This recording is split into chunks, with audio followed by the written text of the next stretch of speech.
Yes, guys, welcome to day 12 of the 2021-2022 William Hill World Darts Championship. The afternoon session, only I think the second or third afternoon session that I've managed to do a live watch along on this channel for. So, really excited to finally do another afternoon session.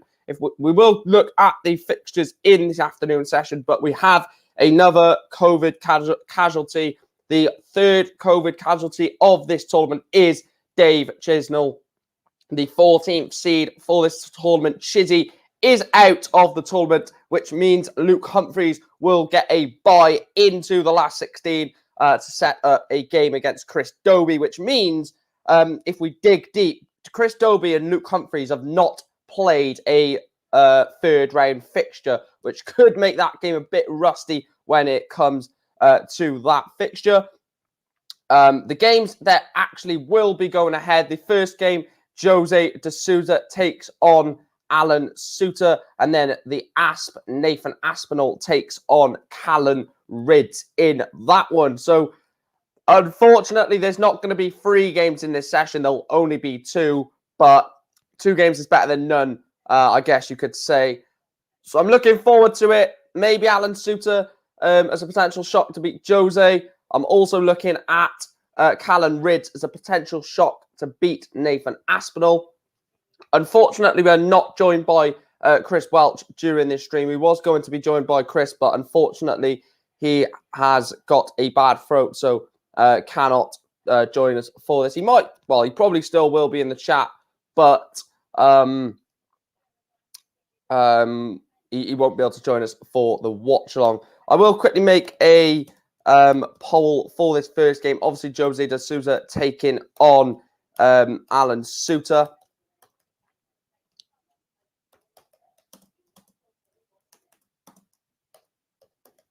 Also, the evening session is going to be quite good, I think. Well, that's if it goes ahead, because we don't know if Dirk van Dijvenbode is going to play.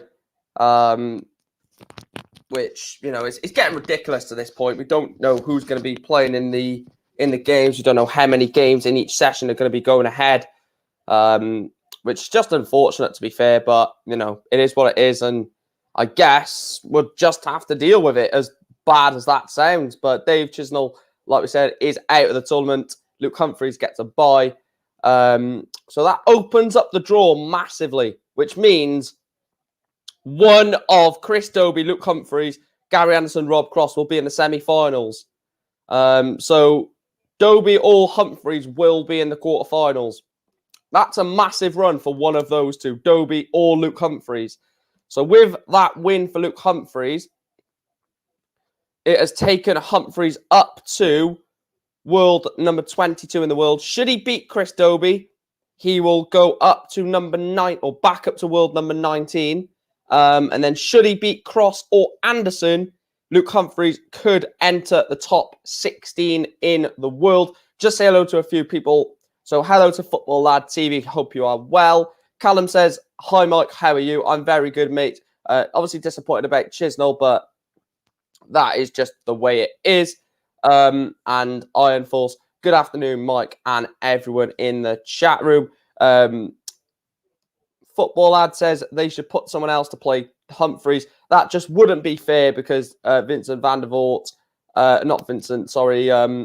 James Wade and Chris Dobie both had byes thanks to Van der Voort and Michael Van Geuwen pulling out. So it would be really unfair if they then said Luke Humphries has to play someone in as a replacement.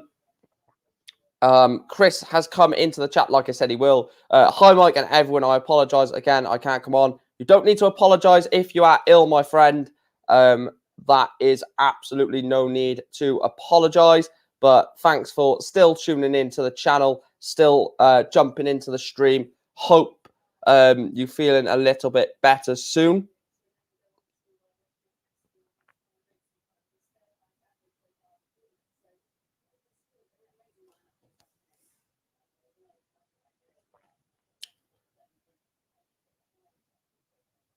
What did that? Oh, yeah, it was Peter Wright's game and Rob Cross's game. For some reason, I totally forgot who played last night, but Yeah, Rob Cross. Too much ranting about Liverpool. Probably done it. I'll take this off the screen for now, actually, whilst we get ready for game one. I'm downstairs on the main TV, so I think the scoreboard, live scoreboard thing will actually be up to date. I hope it is, because if it isn't, I'll be a bit annoyed.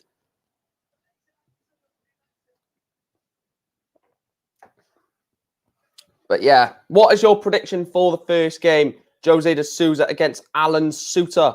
Also, we are 119 subscribers away from hitting 2K, 219 away, sorry. So if you can hit that, you can hit that subscribe button if you're watching this. It will be a massive appreciation. And please do make sure to like the stream as well. This is a disgrace, ruining the tournament, says Callum. I totally agree. Chris has gone 4-1 de Souza, 4-3 Aspinall. It's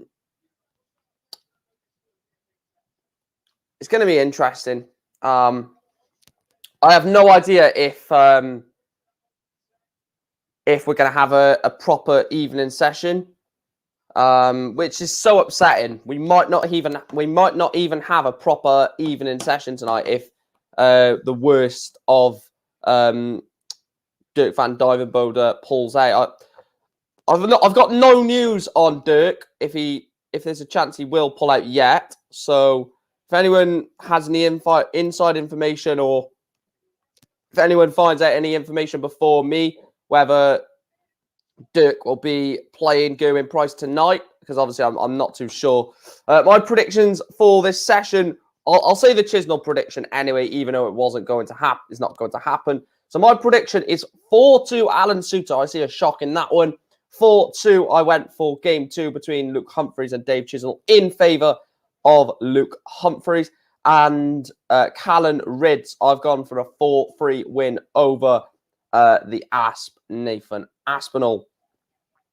Withdrawals the only fair way you can't replace players. Price says postpone tournament again. That will mess with the calendar. Yeah, you've just got to get on with it. It's so upsetting, but the best thing for the tournament is to just carry on. And as rude and as horrible as that sounds to players that have unfortunately missed out due to a virus, that's basically just the unlucky. And it really is harsh.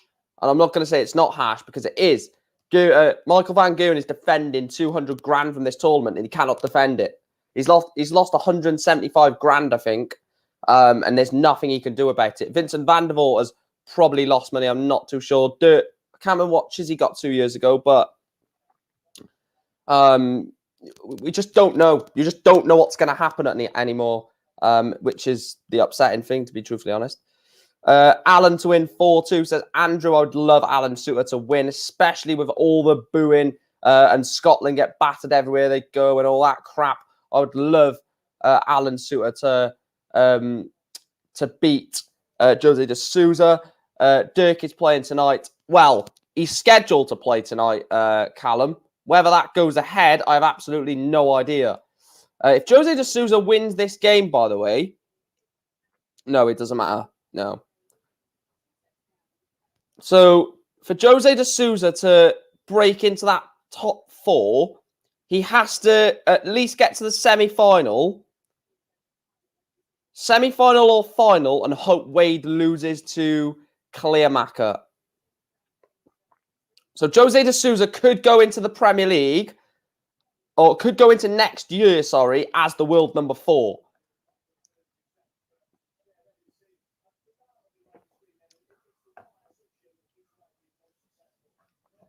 But yeah, I'd love to say that Dirk is definitely on tonight, but you just don't know, do you? You really don't know.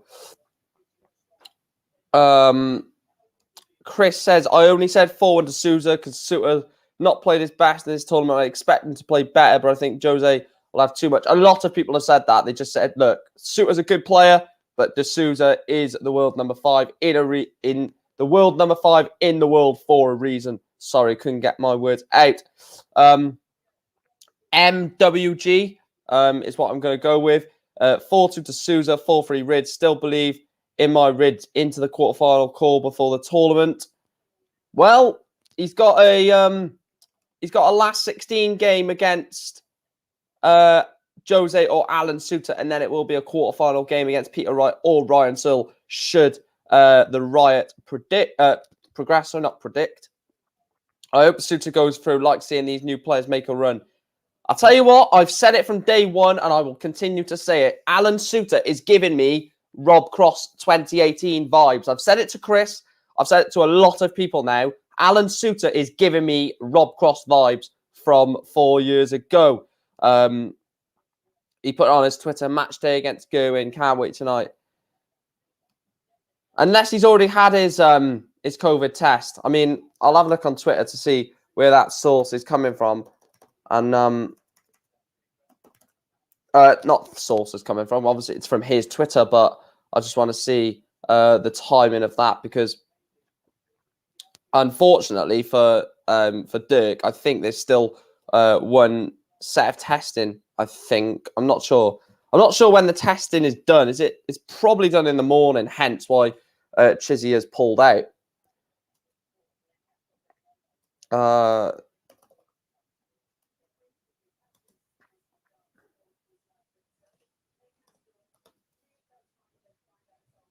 I don't know why this is so slow, by the way.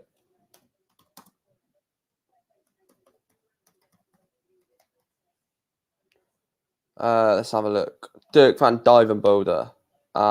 What have you put, pal?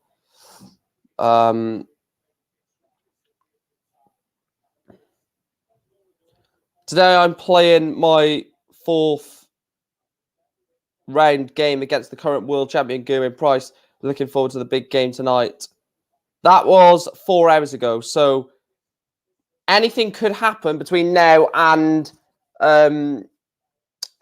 his scheduled time to play Gezzy, because he is second game on in the evening.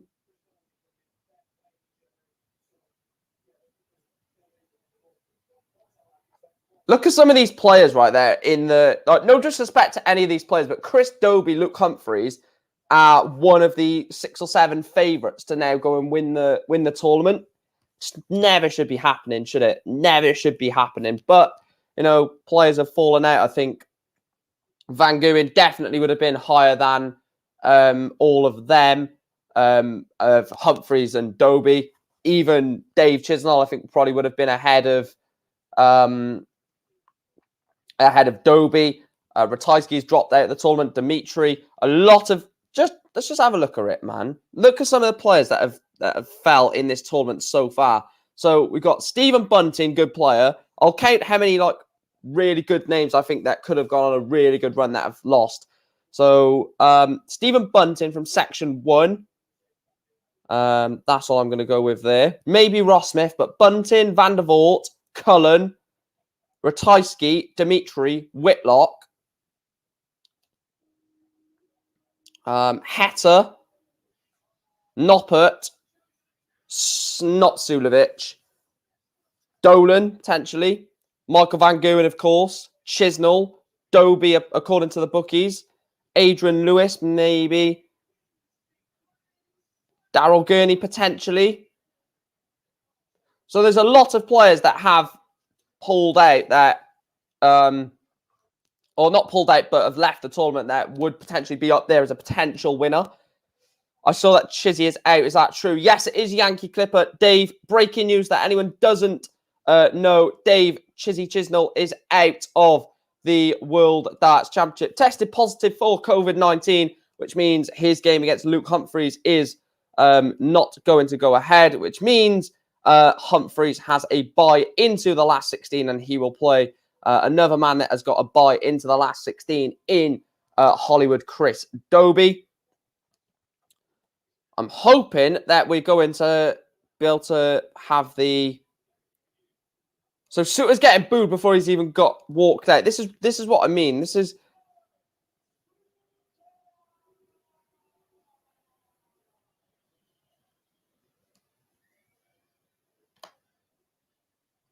Right, let me try and sort this out.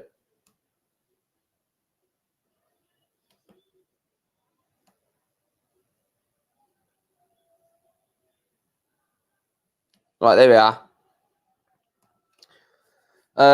Michael Smith would somehow bottle it to win, even if he's favourite. Michael Smith would No, I'm not going to say that. That would be a bit too rude, I think. No, I like Dimitri. I really like Dimitri. Good player.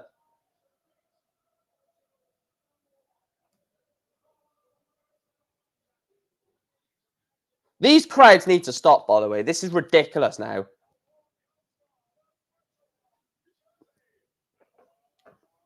One, two, three, four. Uno, dos, tres. I know you want me. I'll tell you what, Jose is a character. You cannot dislike Jose de Souza, by the way. He's an absolute card. What a man. What an absolute man.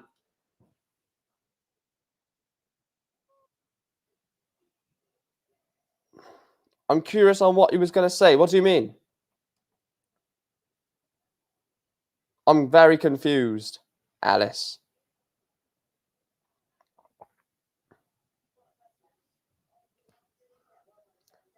Another walk-on using the Saturday Night Fever.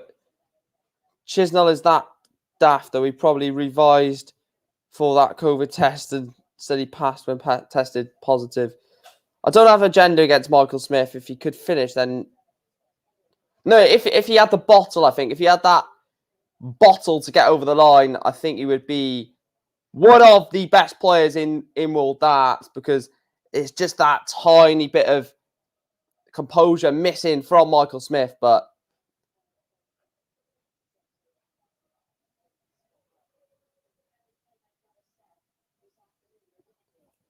this would be unreal if Suits gets past this as well.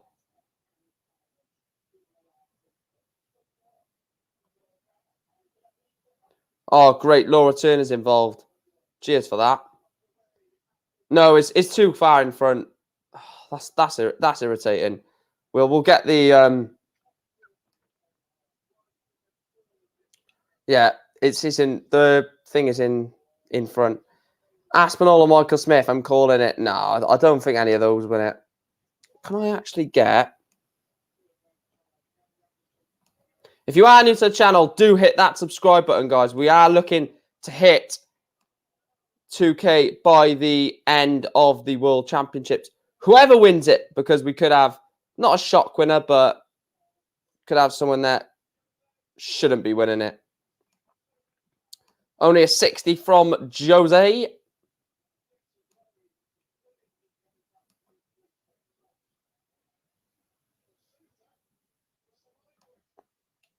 I think Suits will take him the distance and win it. We'll take him the distance and win it.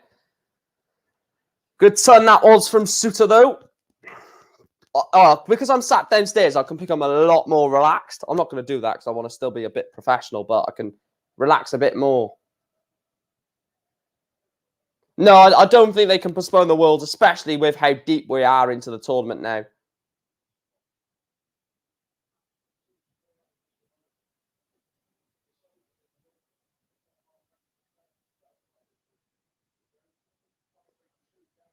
A turn from Jose. Let's try and hit 1,800 before the evening session. 7 subscribers. If you know friends, family, cats, dogs, nans, granddad, uncle, auntie, sister, cousin, send them over to the channel. Let's hit 2K. Let's hit 1.8K before the evening session, which means we will be 200 away from the coveted 2K subscribers. And Jose de Souza only pings a 140. Only a 140, like I say. It's something that I hit on the regular. I don't hit a 140 on the regular.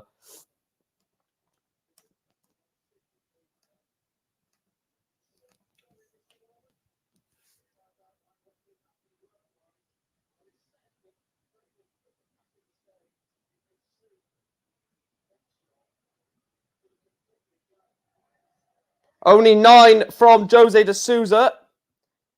Well, I put a bet on Cross to reach the final, Ellis.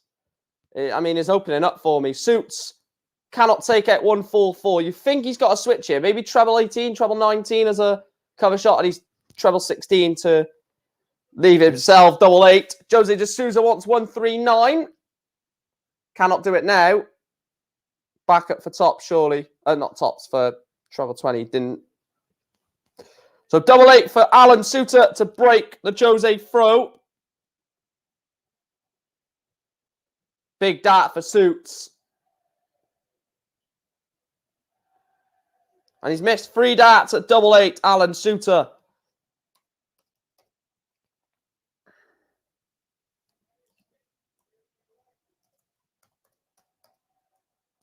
Double 16. Double 8 for Jose.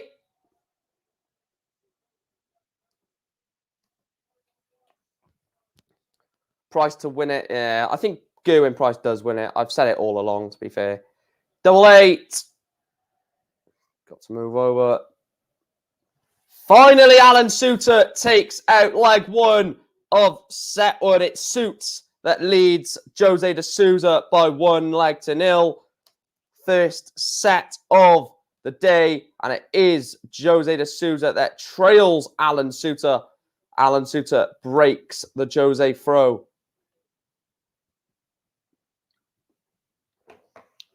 Do you know what? I absolutely love those trousers from Suits.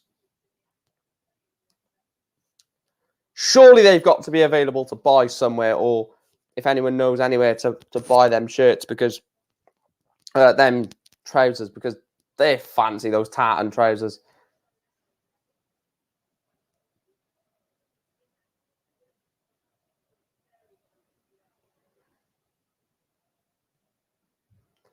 Jose is doing what he's done against Jason Lowe, against Alan Suter here. It's just a really slow start to the game. I think if Suter goes 2-0 up, unlike Jason Lowe, I think Suits could maybe put Jose out if he does go 2-0 down like he did in the previous round against Jason Lowe. But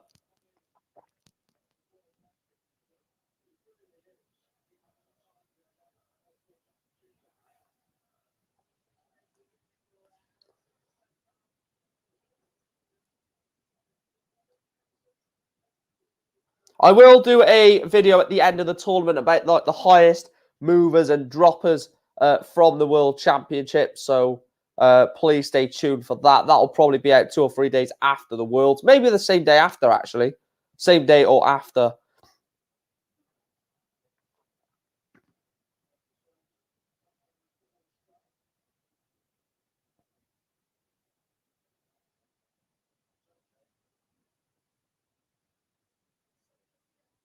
$78 for Suits. Leaves himself double 18. Jose will want to hit something big.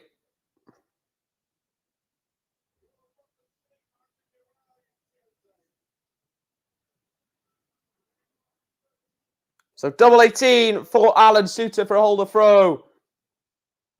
Good marker.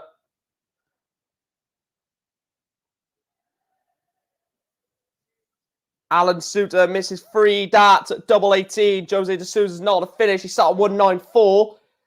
Wants to get down to something reasonable here, you feel.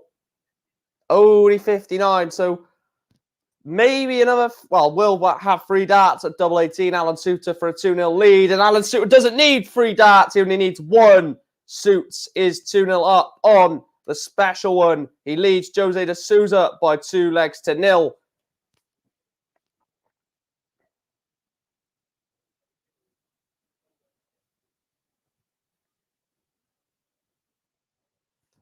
Only a ton from Jose. Do you know what? I know I don't normally bring comments up, but I want to bring this up from Podrig. I know it's Podrig as well, because we have a player, Podrig Amond at Newport. But English fans have been nothing short of a disgrace this year to any player not from England. Agreed. Couldn't agree with a comment on this channel more than that. The Mr. Arsenal podcast. Hope you're doing well, Ryan. Ryan Fletcher, absolute top guy, by the way. At this rate, the final on this tournament is going to be decided by COVID-19. Yep. And, you know, you can't really postpone it, like I've said in this stream already, because it'll ruin the 2022 calendar. So there's nothing the PDC can do other than make sure everyone just keeps themselves to themselves. It's literally like 5 days. Just keep yourself to yourself for like 3 or 4 days or 5 days, whatever it is. And then you can, meet up with people if you decide to. But this is for 500. This is for £500,000. Like, if I was in this tournament playing for £500,000, there is no way on this entire earth I would be doing anything other than play my game, have a practice, back to my room. That's all I would do. I wouldn't risk anything at all. Because if I lost out on a chance of good 140 there from Suits, but I would never put myself in a situation where I lose the chance of £500,000 anyway. Double 18 for Suits for set one. Away with that proper flyer on the wire. Can he get it? Third dart, and he doesn't. He comes inside. So he will be back for double 9 unless Jose can take out the 140. He's going to have a dart, is he? He's going to have a dart at top. Double 10, sorry. Jose de Souza misses. Double 10 for a holder throw. So Suits wants double 9 to break de Souza and take set 1. And he comes inside. I think he might. And he's not bust it. Yeah, you don't want to bust that, actually, to be fair. So double 5 then for de Souza to hold throw.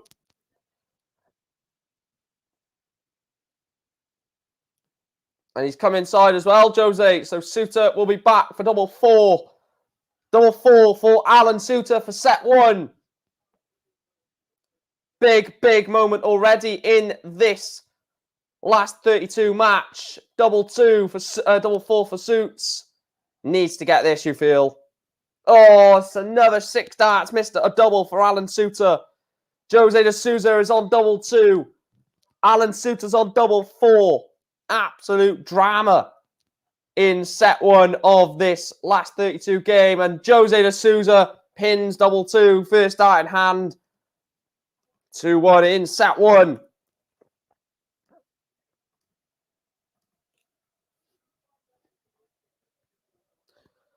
If final is decided by that, with it not being played, then sorry, it's tainted asterisk title. Yeah, I'll agree with you there, Chris. If the final is won by a COVID test and the other one wins it by a bye, then I will be honest with you and say that that would be the case. But not now, not just because Michael Van Geeuwen's been knocked out, because ultimately he's not been good. He's not been that good all year anyway, has he? So what was the guarantee he would have won the tournament? If it was Johnny Clayton or Gerwyn Price, I would have said maybe, because they've been the 2 best players, and Peter Wright have been the 3 best players on tour this year. So that would have had an impact on it. But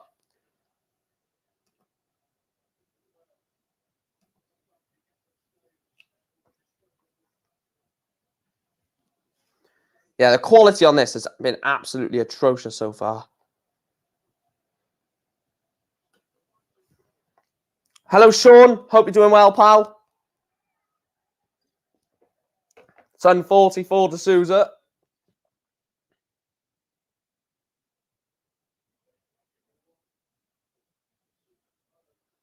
Yeah, if the final is 2 players, no matter how they've got there, whether they've got there through buys, whether they've got there through winning games of darts, whoever gets into the final and wins the final, if it is 2 players, I don't care. I'm just happy that a final would be played.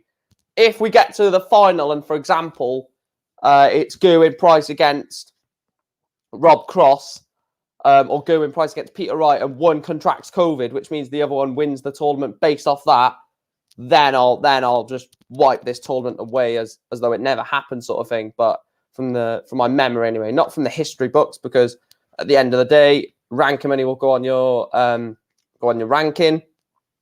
You'll have the title, you'll be crowned the world champ, but ultimately it won't be the same. You had him playing Peter in the semi-final, I'm guessing. Tops.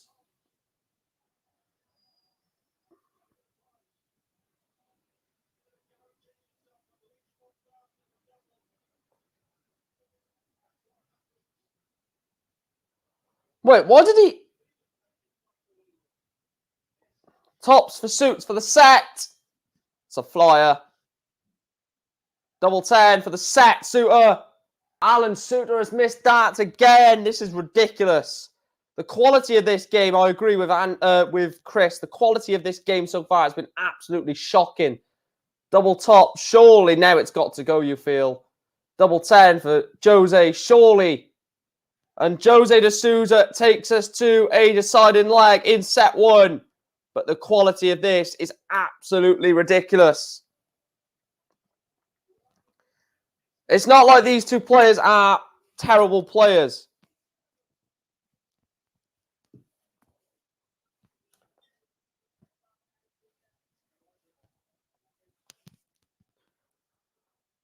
Actually,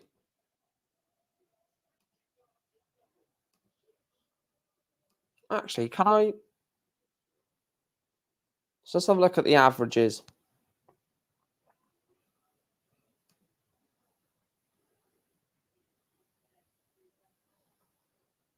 De Souza with a 180.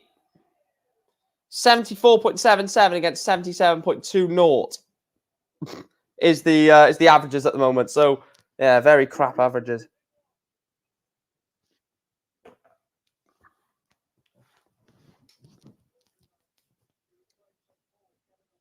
I'll tell you what, a 180 from I thought he was gonna go back-to-back 180s then, Jose to leave himself 48, but Suits is in real problem of losing set one when realistically I'd probably say Suter's been the better player in set one in terms of consistency. Yes, it's been not good consistency, but at least he's been consistent.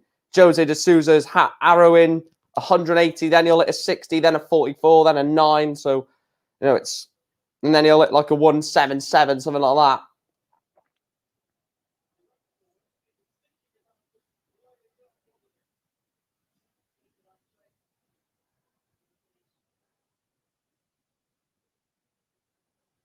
How is... Well, I need to bring this up about Laura Turner, right?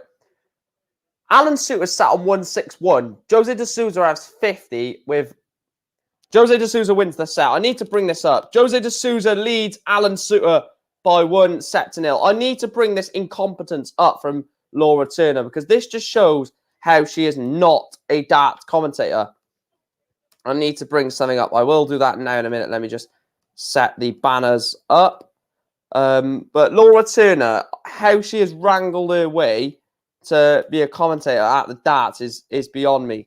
So basically, Alan Suter is sat on 161 with Jose de Souza left with 50 with one dart in hand, right?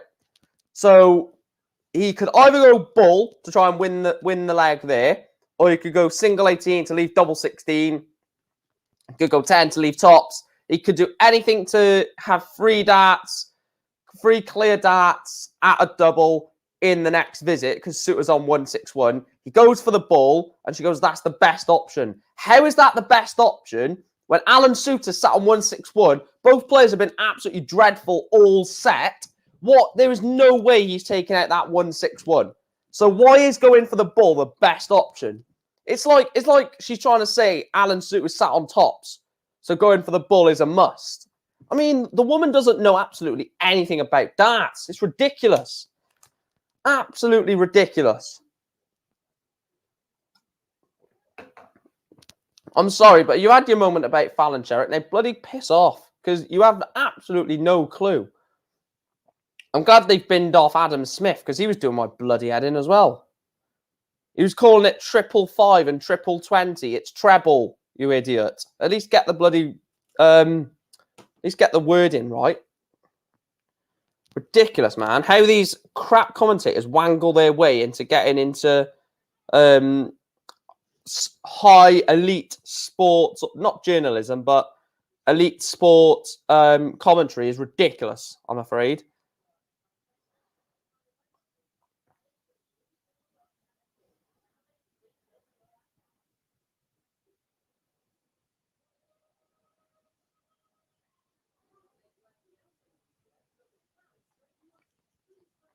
I don't even want to do a tweet about that because I just feel like I'm going to get rinsed, even though it's a fair point. The woman doesn't know absolutely nothing about. Apparently, she was like she got quite far in the women's series or something, didn't she? How the bloody hell did she do that if she doesn't even understand that leaving when your opponent's on 1-6-1 and has played crap all game is the best option to do? I mean, come on, love. Get a bloody life. Well, not a life, but...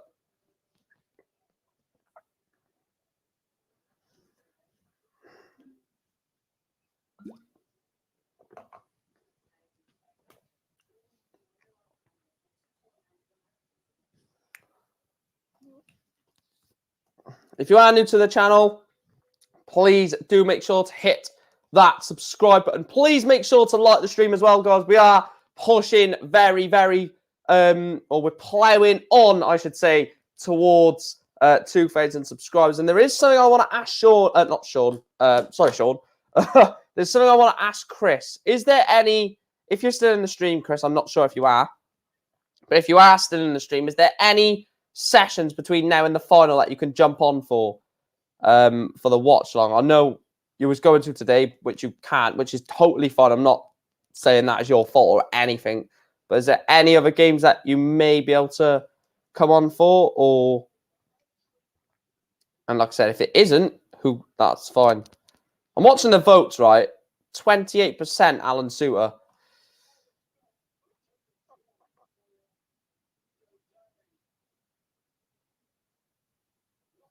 Oh, right. Yeah. That would have been that would have been the last 16, wasn't it? MVG against Chizzy.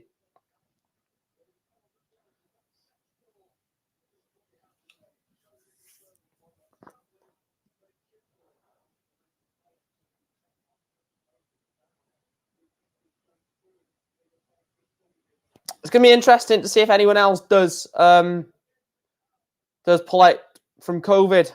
I really hope they don't, but I could easily see that happening.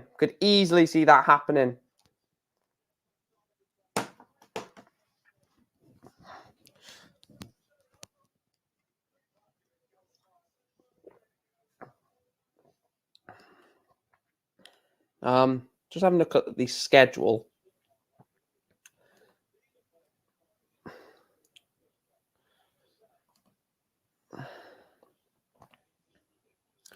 So there's quarterfinals on Saturday. Does anyone know if Saturday is a double session? I'm not sure if it is. Is Saturday a double session? Because there's 4 quarterfinals. That's got to be a double session, isn't there? 2 quarters in the afternoon, 2 in the evening. Surely that has to be a double session. Sunday, 2 semi-finals, both night, and then Monday, the final. Only 4 days left, and this tournament will be crashing closed. I'll be shocked if Dirk plays. Maybe he's okay despite being with MVG and Van der Voort. Heavy Metal versus Snakebite is a tasty matchup, especially that Ryan Searle has actually called him out. Do you know what? I'm loving this Ryan Searle. I don't know if you guys feel the same, but I'm loving this Ryan Searle when he's calling players out, saying, I hope Peter Wright gets through. I want to play him. Obviously, we know the reason behind the Noppy one, but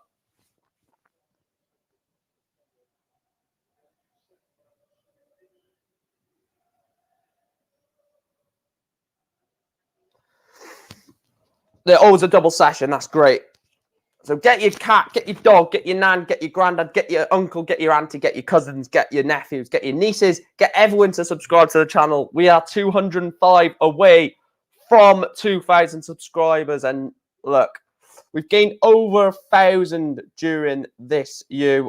Going into 2021, I was sat on 600 odd subscribers. And now, as you can see, we are less or just over 200 away from 2K. So we might reach like 1,400 subscribers gained in a year, which is ridiculous. Hopefully we can push on next year even more and get even further towards my eventual goal of 10,000 subscribers. That is the eventual goal for all the next like year or so, 10k.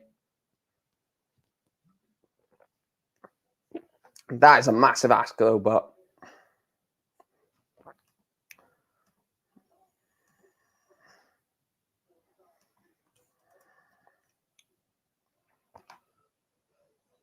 Suter did win leg 1, by the way. I forgot to say that.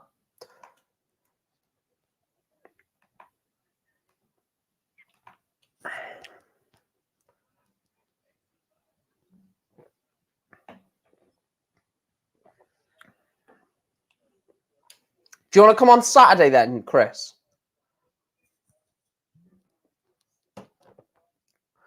You can come on Christmas Eve if you want.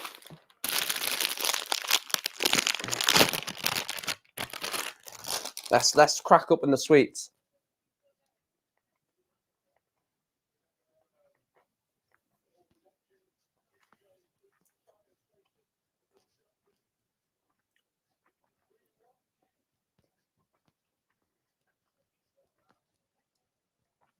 Only a ton for Suter. Leaves himself 141. Josie's on 106. Treble 1's not going to help. So Alan Suter.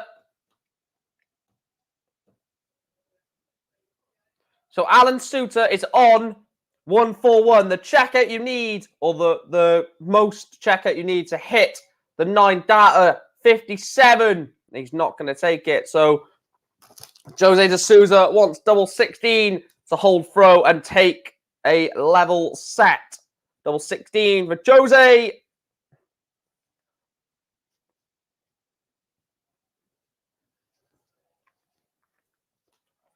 So Alan Suter wants 47 for the breaker throw. 15 for 32. 7 for tops. 15 for 32. Double 8. Alan Suter breaks Jose de Souza. He leads the special one by 2 sets to 0. 2 sets by 2 legs to 0. Alan Suter is throwing for the set. What am I doing New Year? Not a lot this year, to be honest, mate.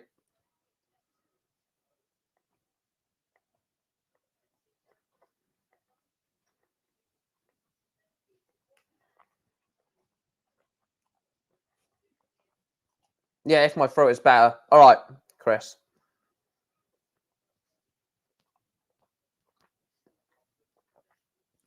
If you want to come on, Chris, for the Aspinall game today, I know you said your throat is hurting, but if you do want to come on for the Aspinall game, so it's only 1 game, or if you want to come on halfway through the Aspinall game, you still can, mind, if you want to. Like, you could still come on for like a tiny little bit. I don't mind.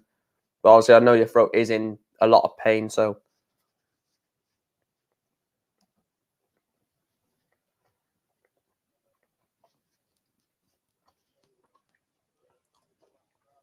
What is he going to leave off 221? This is going to be a good visit. Alan Suter with the maximum leads, 41. Jose de Souza is on 201. 301, sorry.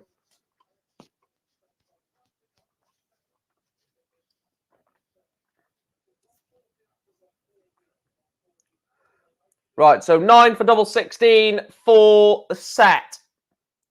Double 16 for the set. Alan Suter wins set 2 by 3 legs to 0. A straight sets victory for Suits in the second set. Alan Suter levels up this game at 1 set apiece. It's Jose 1, Suter 1.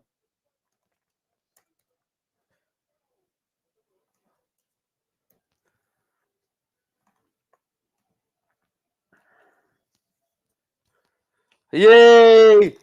Joe Cullen is out. Joe Cullen is out.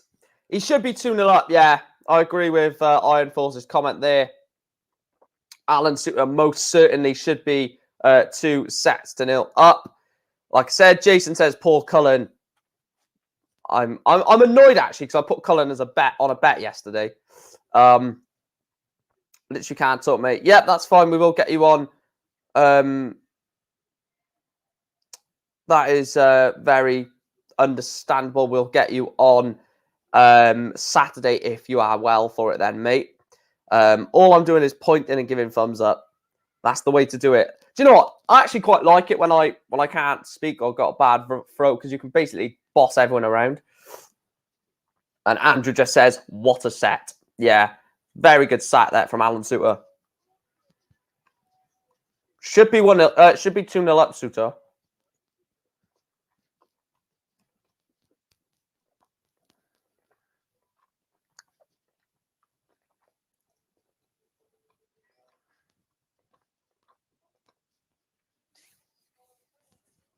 So if Suter wins this, he goes at 3 more places.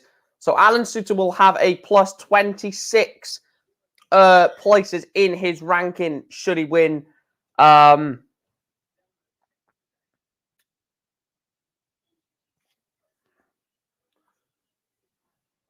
you all hear it? Do you mean me? Have I gone quiet?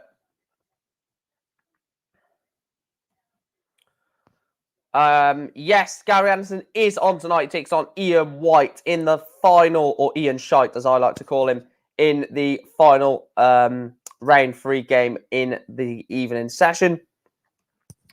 Jason was so adamant Cullen was going to win this title. Yeah.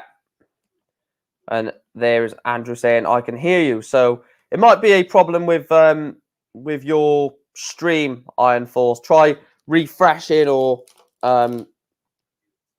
just going off it and coming back off, maybe. I'll tell you what, guys. Let me show you the snacks I got for today. So I've already had 1 bottle of Budweiser. So I've got 2 more Budweisers, 2 packs of those chili nuts that I had the other day, a chocolate bar, and I'm currently eating drumstick squashies. What a snack for this stream.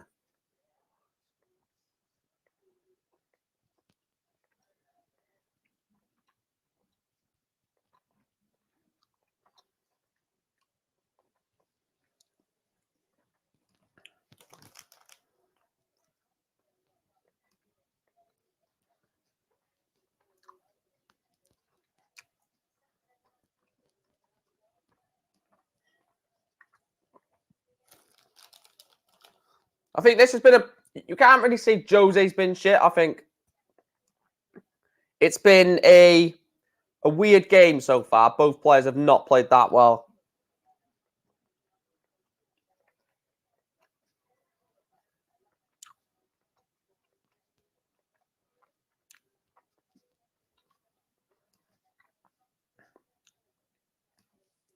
I still think Cullen has a big year next year. What is he defending then? So Joe Cullen is currently sitting world number 11. He's defending 162 grand next year. So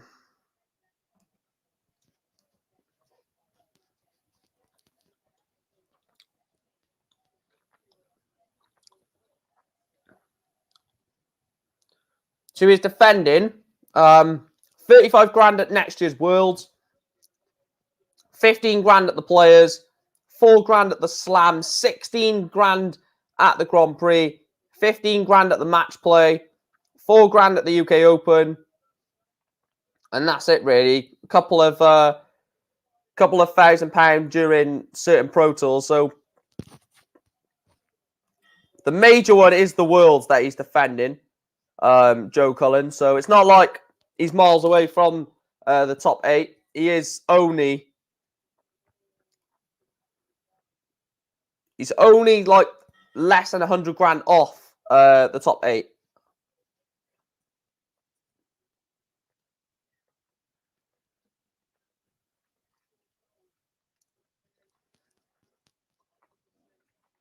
That's a good idea, Chris. So I'll take the... You can swear on stream if you want. I mean, it's irrelevant if you do or not. I'm not going to say, "Oi, I'm your mum." You can't swear. I'm going to end that poll now, actually. So 40 votes on it. I think it was 70 votes in favour of No, 66% in favour of Jose de Souza.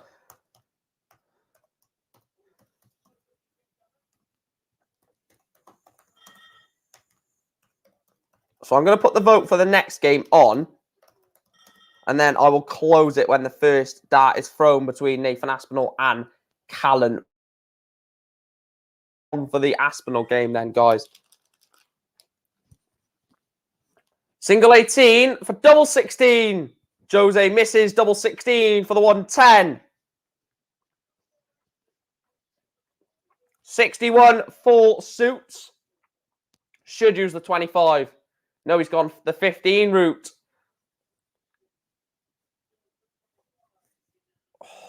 I don't know. I don't know if that was the best option to do. Go the 15 route. Double 8 for Jose. Double 4 for Jose. For a hold of throw. Double 2 for Jose. Jose de Souza finally gets over the line in the leg on double 2. Holds throw in the first leg of set 3.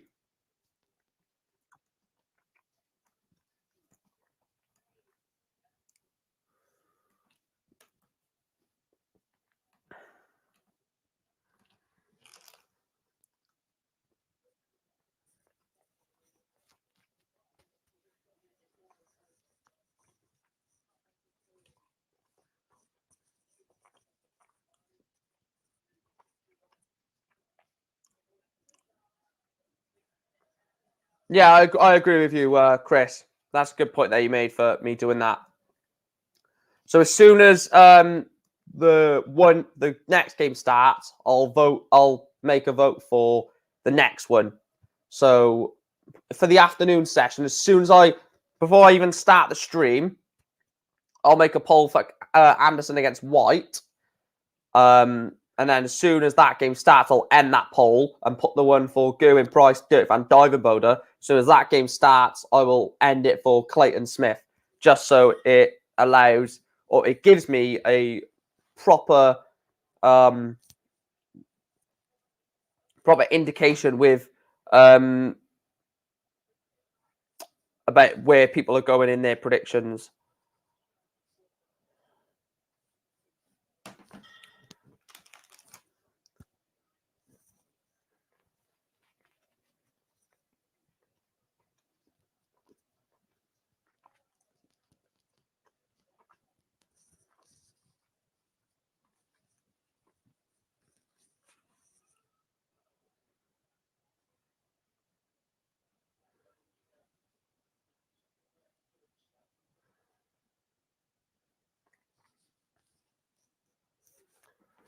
Tops for Suits. Alan Suter misses tops. For a hold of throw, Jose de Souza wants 106 to break. This will be a massive breaker throw. Massive breaker throw this will be.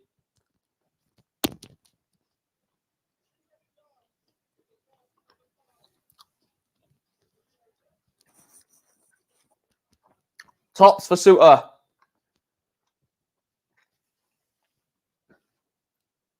Alan Suter holds throw. One set apiece, one leg apiece between Jose de Souza and Suits. Alan Suter. I really want Suits to win this game. I can share, if we are blessed with a wonderful father and relationship with him, no matter how much we prepare for their passing, nothing preps up for that moment we realise they are gone. What is that about?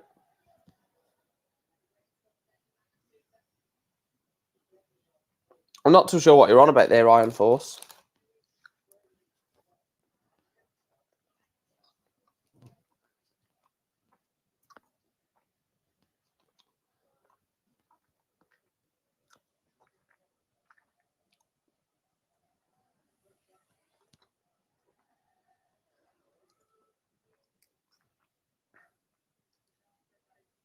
Oh, was that what Joe Cullen's dad said or something? Or what Cullen said in aid of his dad?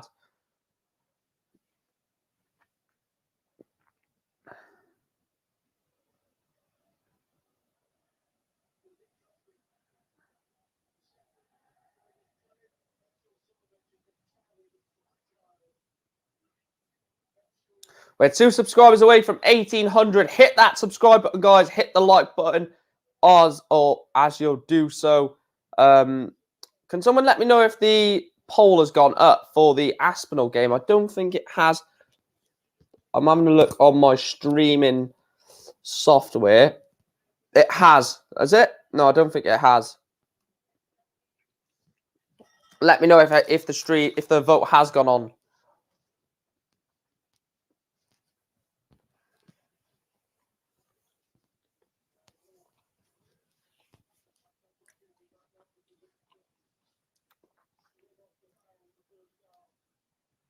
$76 for Suter to break the Jose throw. Suter will then be throwing for the third set.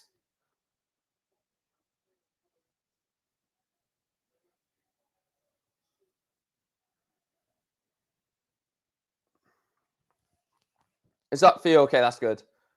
My arm is hurting a lot. I'm glad I haven't had the bloody booster jab. Well, I'm not going to get into that because we could be on about that all night. 11 for the ball. Oh, what a dart. Alan Suter gives it the finger. Jose de Souza is in a game here against Suits. Jose de Souza, but it's Alan Suter on the ball for 76. He took a step back to compose himself, and Suits pings in the ball for the 76. That's a shot.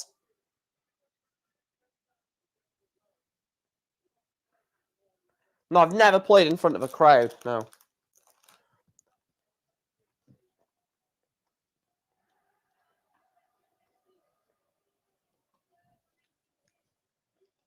Jose responds with a maximum. Can Suter respond with a max? Ton 40. Puts him in the lead, but Jose... Oh, it would have been just like Jose to hit a 9. Only a 60 visit, so the pendulum swings right back into the favour of Suits. Could leave himself a very tidy finish here. He's not going to do it. Well, he could still leave himself a ton, and he does leave a ton. 140 from Suter to leave himself a ton. Jose sat on 261, even a maximum. Does put this ton under a lot of pressure, puts him or leaves him on 81. It's only a 140, so 121 left for Jose. But Alan Suter wants 100 for the set. Tops for the set. Alan Suter leads Jose de Souza by 2 sets to 1. Suits is halfway into the last 16. It's Jose de Souza 1, Alan Suter 2. And Jose had the throw in that set, so Alan Suter is throwing for a 3-1 lead. This is great from Suter. And he starts leg 1 of set 4 with a maximum. Alan Suter. This is the Suits that we like to see.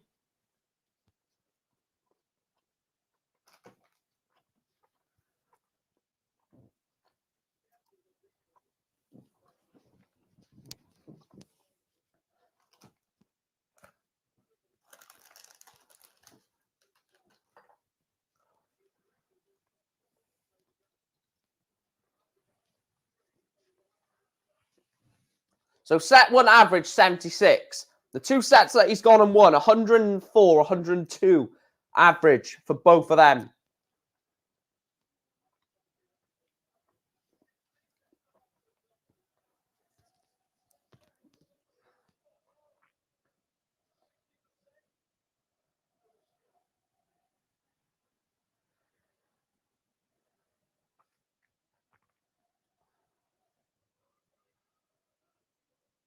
One 3-1 to leave the big fish. Suter is on 161. He's not going to take it out. He's going to want to leave this handy.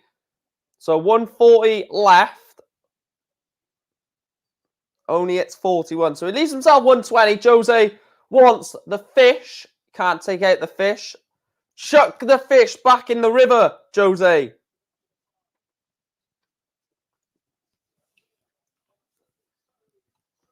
Single, treble, double. Treble for double. You can't take it. So Jose will be back for 100.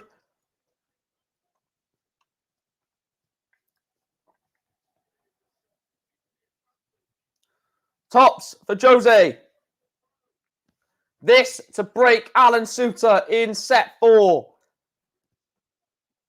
To break the Suter throw. And he gets it. Jose de Souza breaks Alan Suter. It's 2-1 in sets to Suits. But Jose de Souza breaks to lead 1-0 in set 4. Jose de Souza. Massive, massive, massive leg that.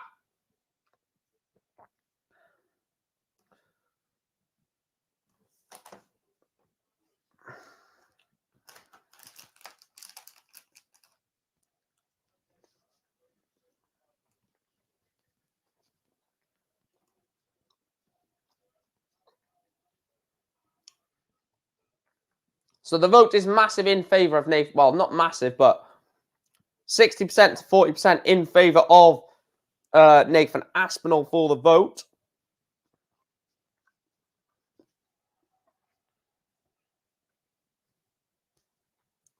$120 with 6 on the floor. So $120 for de Souza with 60 on the floor. So could have been a max. Only a 60 for Alan Suter. So 15 in front, Jose plus these.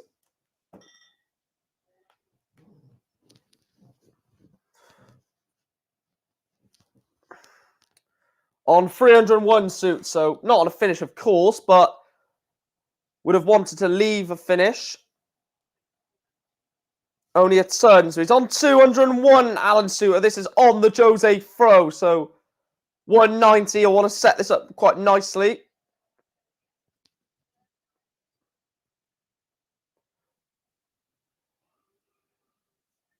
One, 2, 1 for Jose. Leaves 69. Suter's on 201. Could cause some damage if he leaves something quite handy here, Alan Suter. Only 57. So 69 for Jose to hold throw and to take a 2-0 lead in set 4. Jose de Souza. Tops to go 2-0 up in set 4. Jose de Souza wants tops. Jose de Souza gets tops. He leads Alan Suter by 2 legs to 0 in set 4. It's 2-1 in set 2 suits Alan Suter, but Jose de Souza takes a massive, massive step towards winning set 4 and leveling this up at 2 sets apiece.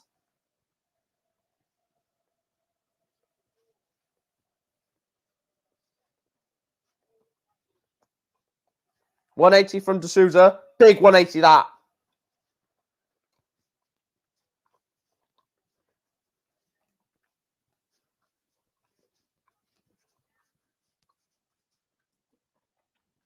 Only a turn in response to the 180. So Jose's 3 perfect darts. He's not going to go anywhere near the 9, Jose de Souza.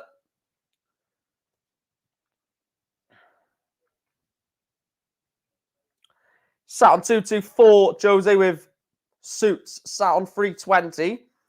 So a maximum here for Suter, which he does get, leaves himself 140. So he is first to a finish.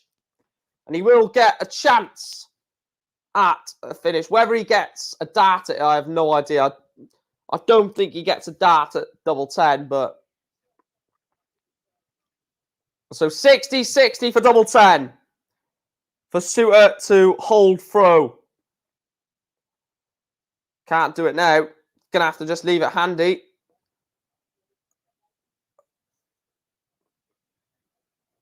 So 80 left. Jose wants 132.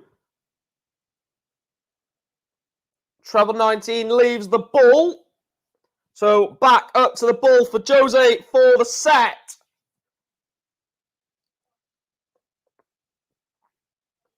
And he misses.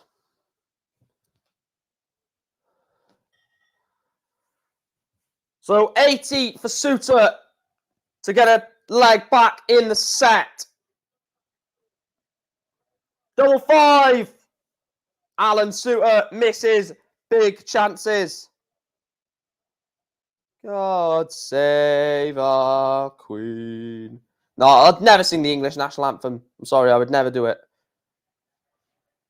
And he gets the set. Jose de Souza finishes that set off. A straight set victory in set 4 for the chosen one, the special one. Jose de Souza 2, Alan Suter 2. I'm going to take a quick toilet break. Get your comments in. I will read them when I return. But see you guys in a minute or two. And I will read the comments that I have missed. See you shortly.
There we are. That's all fine.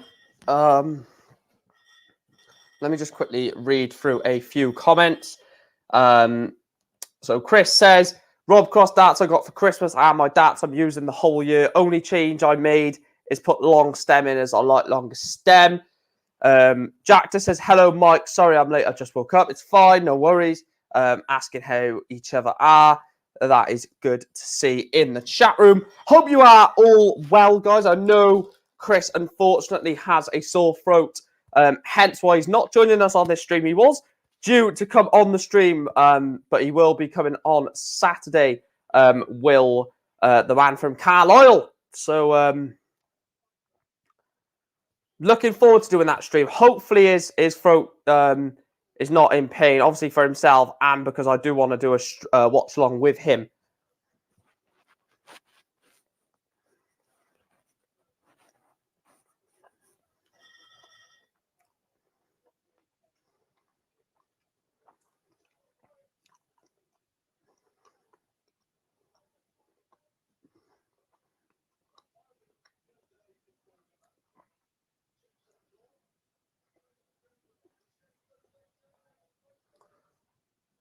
No, he's not got COVID. Well, I don't think he has. He shouldn't have.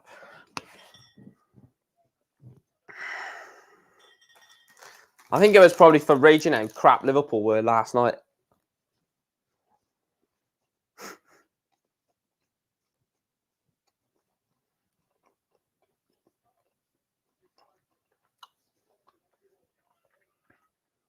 Well, my thoughts on people out of the tournament in general, chapters, is really bad.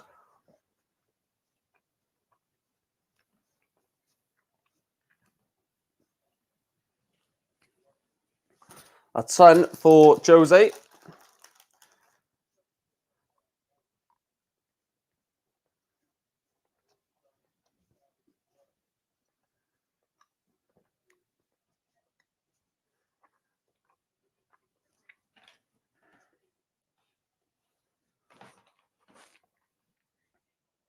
Only 84 from the Sousa. So advantage Suter in this set, or in this leg, I should say, not set at all. This will only be for 1-0 and a break. Well, I'll tell you what, 1-0 break a throw.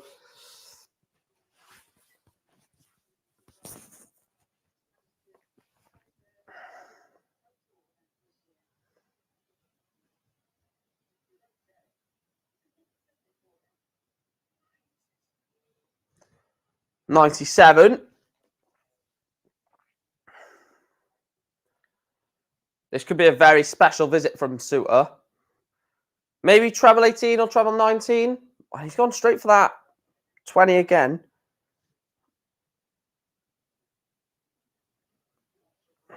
Yeah.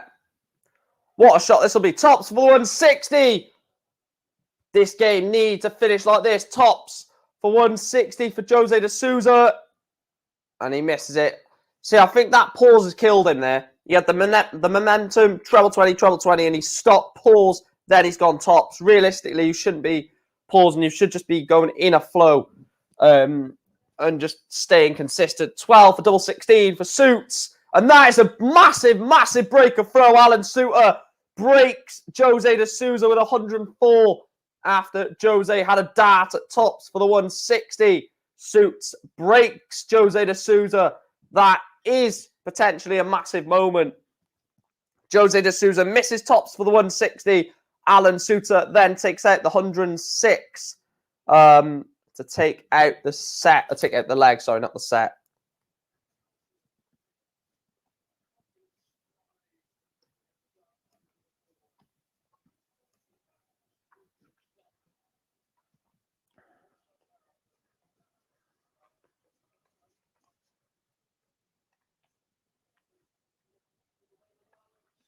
This is a big shot from Suits. Oh, he's had 120 in the board and 60. Oh, well, I think that was actually going in the 20, to be fair, but massive bounce at that. Jose de Sousa is starting to lose all sort of consistency around that treble 20. Gets to treble 20 last start to somewhat give him a little bit more confidence around that treble 20 mark. But Suter is absolutely, really stepping up to the plate here. He's done that against Mensah. He was the better player against Portela by a country mile, in my opinion. I don't know how that game managed to be a 3-2 scoreline. He should have won that in straight sets. Alan Suter didn't. Won that game. Beat Mensah 3-2 as well. And in this one, he looks like he could potentially be knocking out another big seed. Suter wins this. And Alan Suter will set up a game against Nathan Aspinall or Callan Rids in a big last 16 game. That would be if it was Rids, more importantly, I think.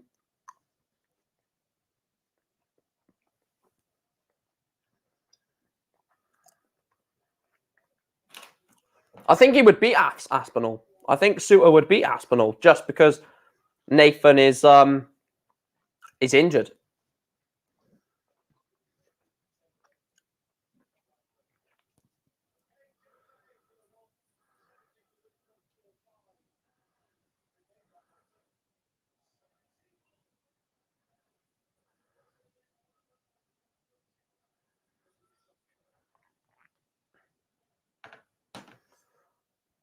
He's not going to take it out. So Suter wants double 16 for a 2-0 lead in set 5.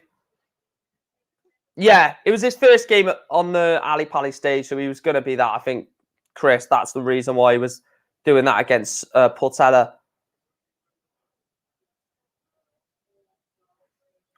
So D'Souza wants 80 for a break to... Can't speak. D'Souza wants 80 for a break back. 20 for tops.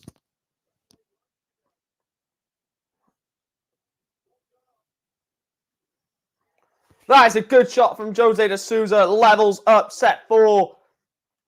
One like a piece. Breaks Alan Suter back. If you are new to the channel, guys, please do make sure to hit that subscribe button and like the video as well. We are getting ever closer to 2,000 subscribers on YouTube. Absolutely massive.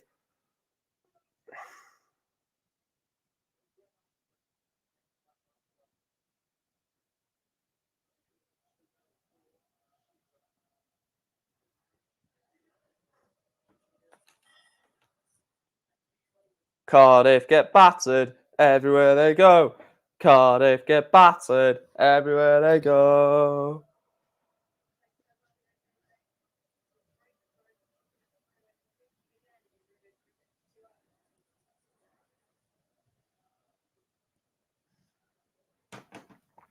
It's different with William Borland, though. He's a youngster, isn't he?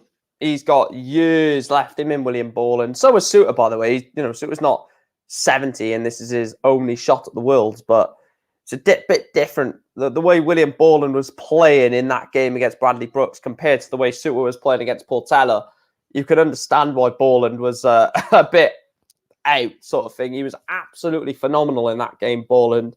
Unfortunately, he didn't follow up against Ryan Searle. I thought Searle could have been in a lot tougher game than that against Borland if the Borland from round 1 turned up.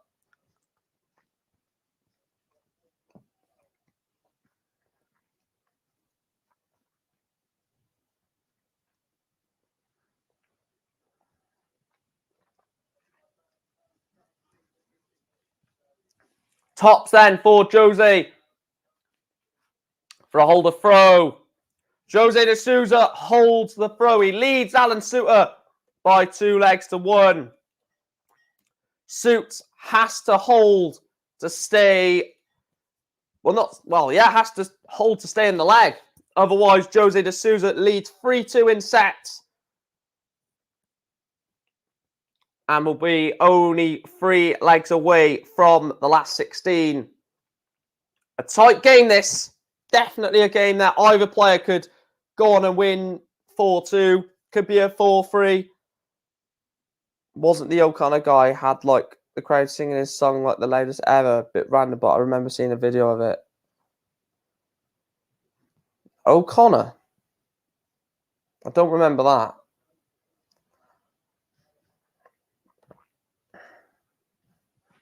Yeah, New Year's Day for the darts will be, on New Year's Day will be 4 quarterfinalists.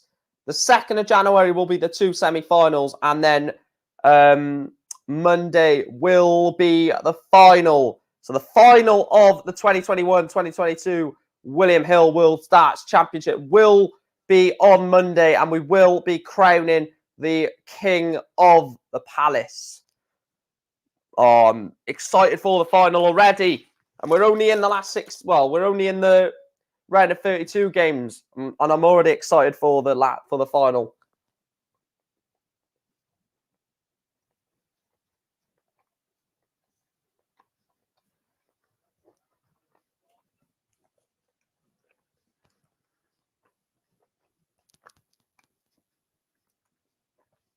So, should everyone play their game and go ahead, we've got, after this game, we've got 4, 5, 6, 7, 8, 9, 10.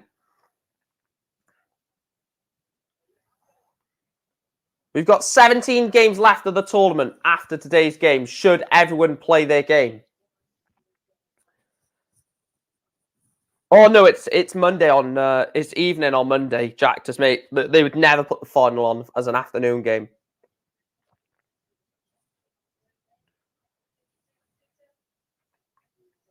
Double 16. Big dart from Alan Suter. And Alan Suter misses 2 darts at double 16. Jose de Souza wants 88 for the set. This is a massive visit.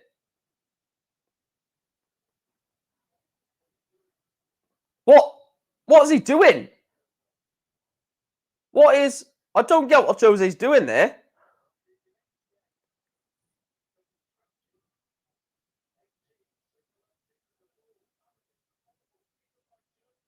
What has he done there? Alan Suter takes the leg, but Jose de Souza's on 88. It's 20 to leave 68. So surely it's got to be 18 ball or treble 18. What? Oh, God, Jose. Oh, Lord. That is a new high from Jose de Souza on that miscounting. Wow. That is the worst I've seen so far. That's to go 3-2 up. If Alan Suter wins this set, Jose will be absolutely furious. But he's only got himself to blame.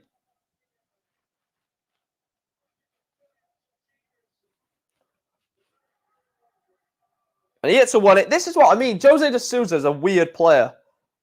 It will take someone with huge bottle to beat him. Not because he's a fantastic player, but he'll have a miscount and then he'll hit a 180 to start the leg or something stupid like that. So he's going to win this. He's going to win this set, but my God, he's put himself in a position that he didn't need to do, to be fair, did he? I mean, Alan Suter is miles behind in this leg, so he's going to win in this set and leg. So he's going to win the leg, Jose, but, I mean,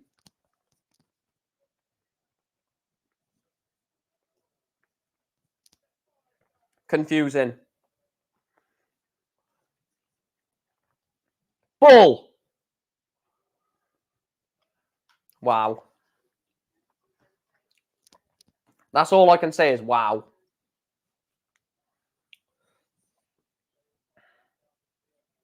Yeah, I know. This is what I mean. This is why you cannot. It's so hard to beat Jose. 9 double 18. No, double 18? Double 8, sorry. Onton and into Jose. 9 double 8 is what he gets. Jose de Souza takes set 5. He leads Alan Suter quite hilariously by 3-2. Alan Suter must be thinking, how the bloody hell is this guy world number 5? Because 1 minute he will miscount, and then the next minute you'll start the leg with a maximum. It just doesn't make any sense whatsoever. But, you know, it's Jose de Souza, and it's the world number 5.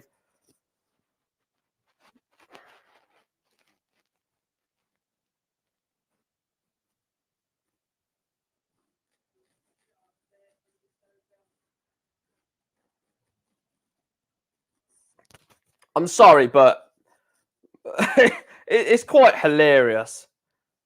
It is quite hilarious. Well, he's world number 7. No, he's seeded 7 for this tournament, but as it stands, he's gone up to world number 5.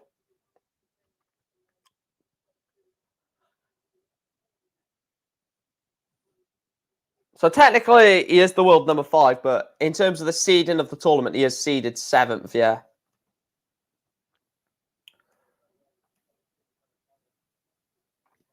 Guys, we are 1 subscriber away from 1,800. If you want to be the 1,800th subscriber to the channel, please hit that subscribe button. You could be the 1,800th person to subscribe to this YouTube channel. Mental.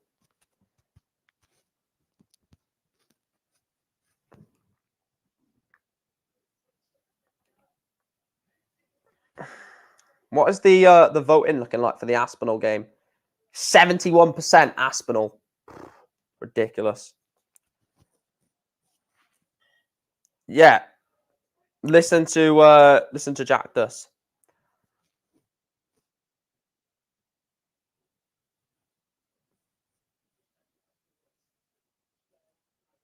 I need to sneeze. Double 8.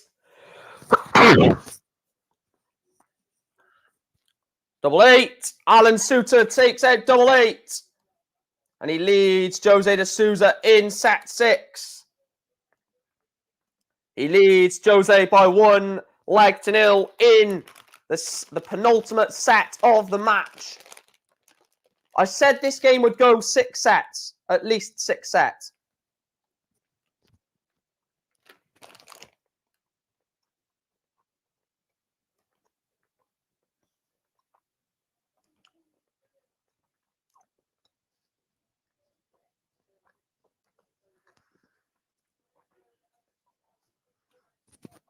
We've hit it. We've actually hit it. Oh my God. We're actually 200 away. 180 from Jose de Souza.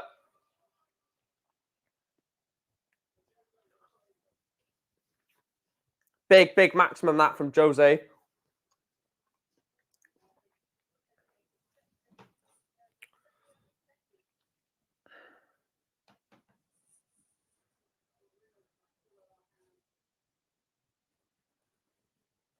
I haven't seen that yet, I don't think.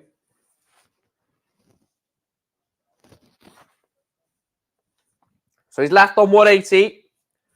Jose. We are 200 subscribers, guys, from 2K. 200 away. We are nearly there. We can hit this by the end of the Worlds.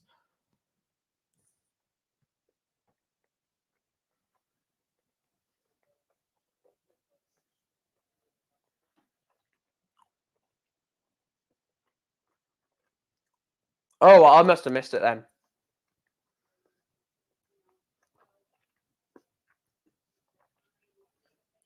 A ton from Alan Suter. Why are you doing it, man? What an idiot. What are you going tops for on 120? I know he's done it before, and Suter's on 201, but why are you going tops, man? I'm sorry, but this guy fails to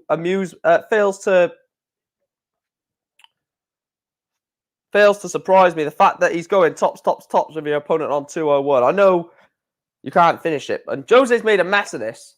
Double 5. Otherwise, he is in real trouble of losing this leg. Jose de Souza is really bottling this, you could say.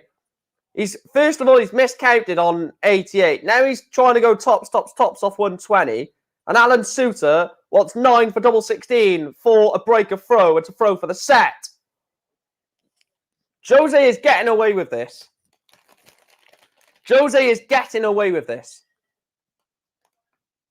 Double 2 to get away with it again.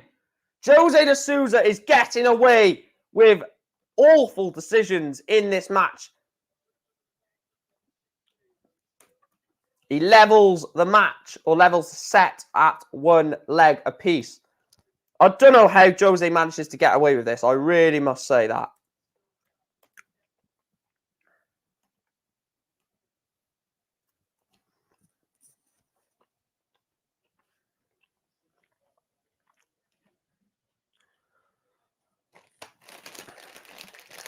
Also doesn't have the mentality to think about pass during the match, but he should be going for the victory this set. I don't think he can't count. I think he's not. There's sometimes in the game where he'll drift out of the game and mentally he's not in the game.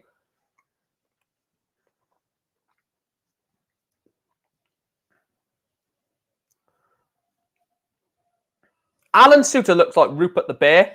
If you guys know or heard of Rupert the Bear, you know that he looks like Alan Suter with those trousers. Not the face, bloody hell. 81 for Suter, 57 for 24.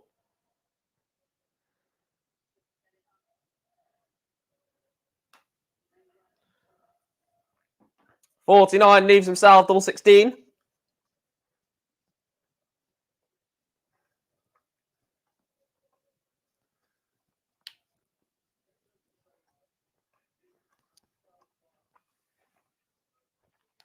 So double 16 for Suter for a 2-1 lead. Double 8. It's a great leg of darts from Alan Suter. Leads Jose de Souza in set 6 by 2 legs to 1. Alan Suter is sort of ploughing through the gears and ploughing through this match, really giving Jose some things to think about.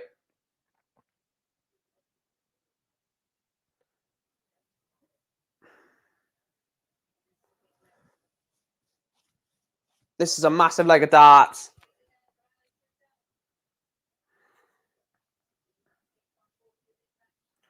Alan Suter, in my opinion, from at this point, 2-1 up against the throw in this set. I think he has 2 chances at winning the set here. He's throwing for, he's against the throw here. If he breaks the throw, he's won the set. But if he doesn't, he's then throwing for the set. So he has 2 chances to win this set from here, Suits.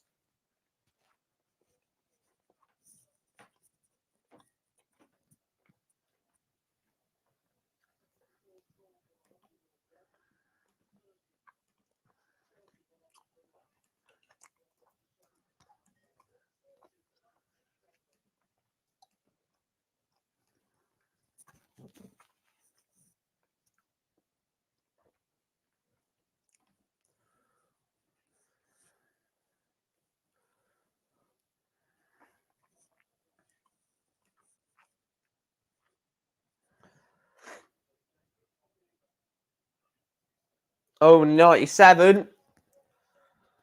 So 166, Suter is on.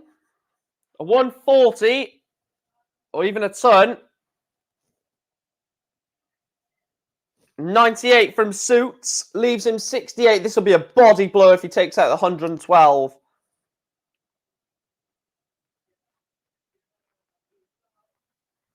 He's either miscounting loose darts or he's pinging in 180s. That is Jose de Souza. It doesn't make any sense, Jose. It's either a 180, it's crap darts, or it's miscounting. Double 4 for the set. Double 2 for the set. Now this is moments. Jose wants the same target. He wants the same target. Double 4. Massive.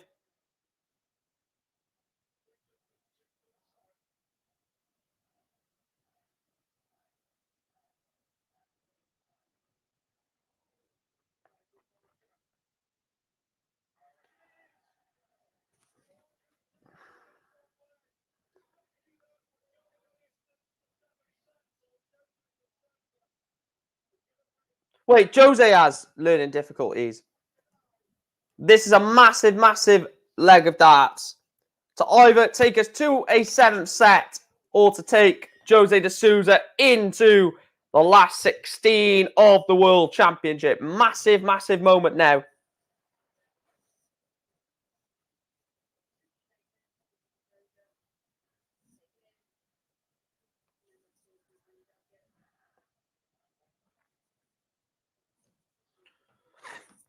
I didn't know that about Jose. What a visit this from Suits. 180 from Alan Suter. Really starting to pump some real pressure into the game of Jose de Souza.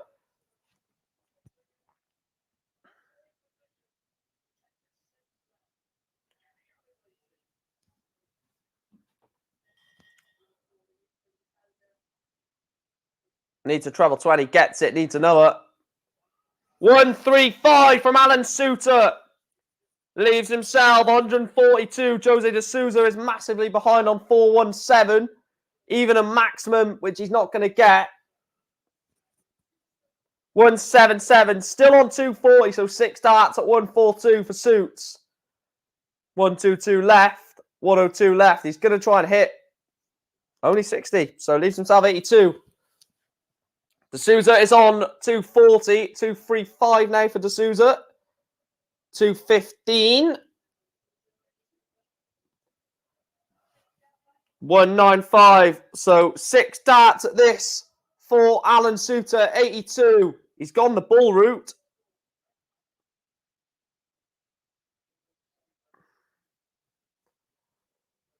So 39 for 24. Instead, he's gone 17. I don't know what he's left here. I'll have a look at the voting in a minute, Chris.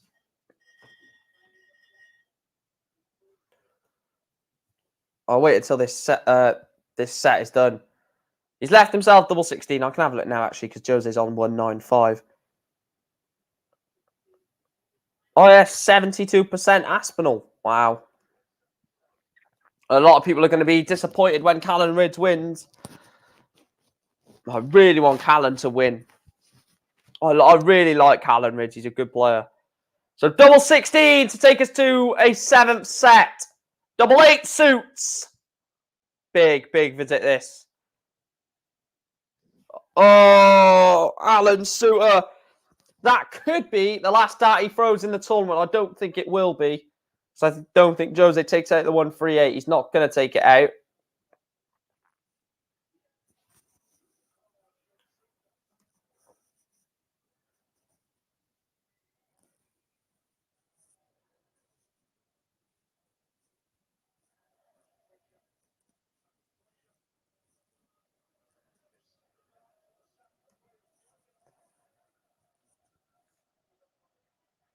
Double 8. Alan Suter misses another 3 darts.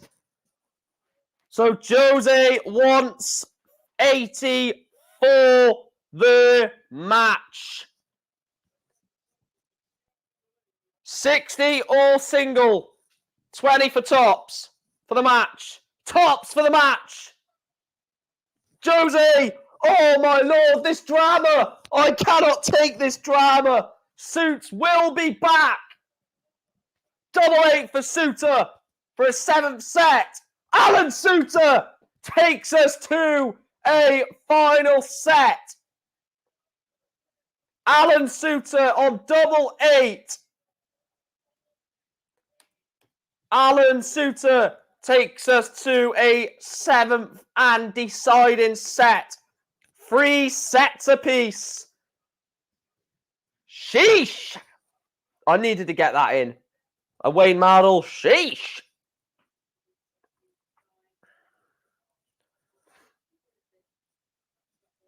%52% on the vote for Nathan Aspinall. Cardiff get battered everywhere they go. That looks quite funny, actually, doing that.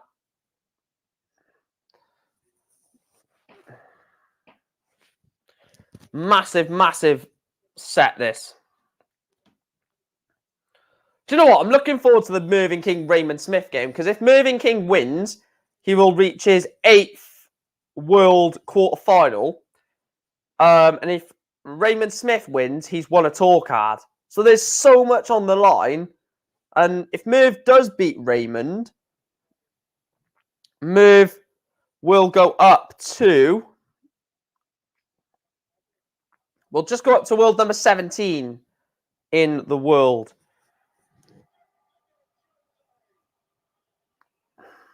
I actually need to go and get my charger for my laptop, but I kind of can't do that at the moment when we're in the middle of a deciding set. Do I quickly run up and get it, guys? No, I can't, because I need to update the scores.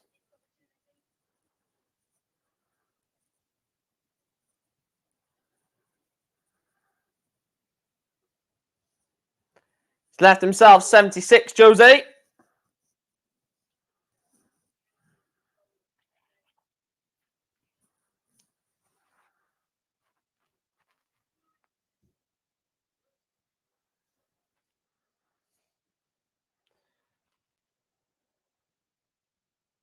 Tops. Misses tops. Suiter's on 200, so it doesn't really affect it too much.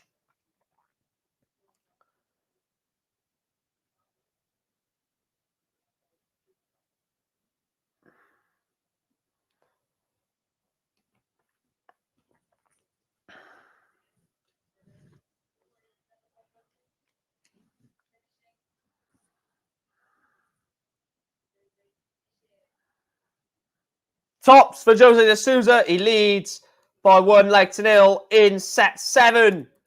Holds the throw.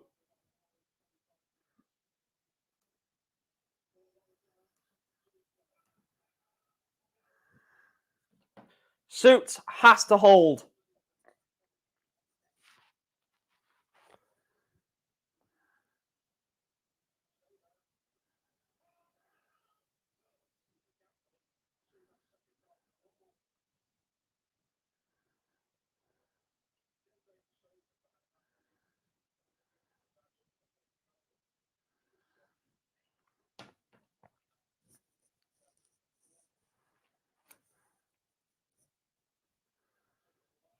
It will be the biggest win of his career. I tell you what, if Suter wins... Oh, no. Yeah, if Suter makes this 1-1, I will quickly run up and get the charger. There's a chance that I might miss... I might miss a leg of darts, but I'd rather miss a leg of darts than the stream bloody end, so...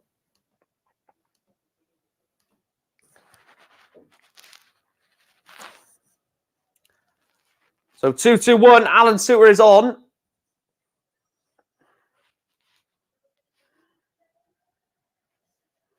Only 60 to leave 1-6-1.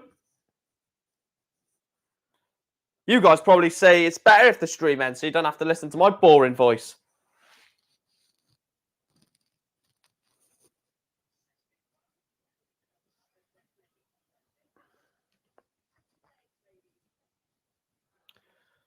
I will in a minute, Yankee. Oh! Alan Suter misses the ball for the 1-6-1. Jose wants 96. 76 left. And he's missed it. Should go 9-8. Should be 9-8 for a level set. 8-8 for Suits. Right, let me go and get my charger. Alan Suter levels up set 7. 1 leg apiece. 3 sets apiece. I will be back in literally like a minute just to go and get my charger. Bear with me.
There we are, I'm back. There hasn't been a leg won. Shit. There hasn't been a leg won, thankfully, so I didn't actually miss a leg. 96 is what Suter wants for the 3rd leg of the set. Alan Suter is on 96. 60 for 36. 76 left. 60, 8-8. Alan Suter misses 8-8 for a break of throw. If this 145 goes, which it's not going to, so 145 doesn't go. So it means Alan Suter will be back for double 8 to go within a 1. Alan Suter goes within 1 of knocking out Jose de Souza. He's already dumped out Mensur Suljovic, but the firefighter Alan Suter is 1 leg away from knocking out Jose de Souza.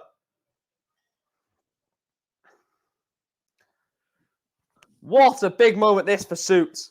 Mental moment. Ton 40. Jose could be exiting the tournament.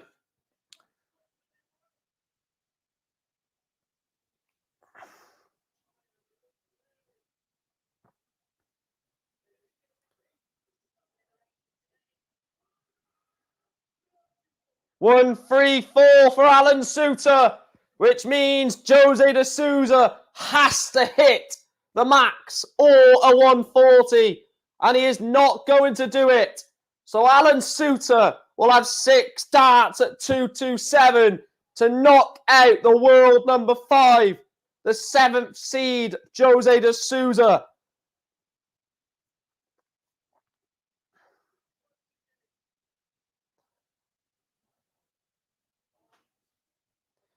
$91 to leave himself 136. He's going to have 6 darts at 136.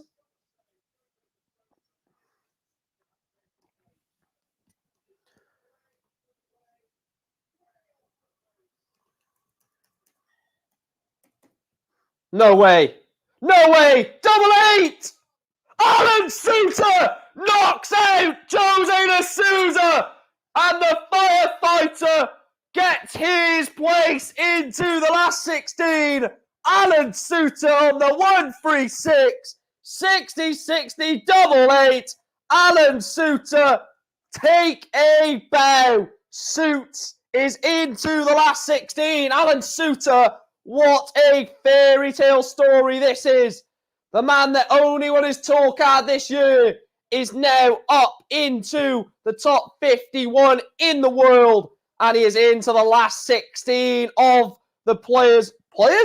Last 16 of the World Championship. Alan Suter, take a bow. He knocks out Jose de Souza by 4-3.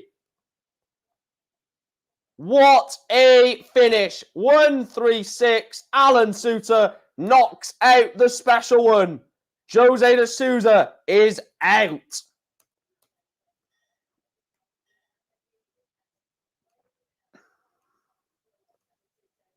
I'll tell you what, if the winner of Nathan Aspinall, Callan Ridds, could generally be beaten by Alan Suter. If Alan Suter wins again, he's into the top 46 in the world. This is ridiculous. This is absolutely ridiculous. I need to go and get some more snacks, and I'll be back again. Sorry for the keep breaking out, but I'll be back in literally a second. I just need to go and get some more snacks. Get your comments in. Nathan Aspinall takes on Callan Ridds in the next game. I'll see you in a second.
Right, so Sean says, no, he won't win the next round.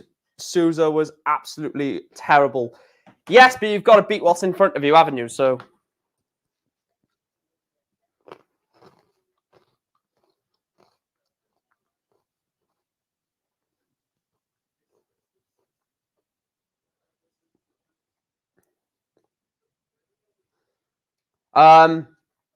I've got chili peanuts. Get voting on the poll, guys, for the winner of our next match. Nathan Aspinall takes on the Riot Callan Rids.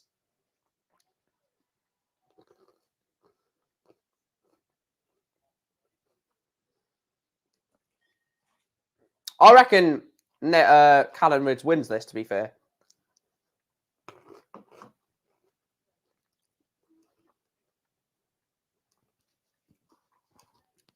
This is a big game, Aspinall Rids, because the winner plays Alan Suter in a good game, I think.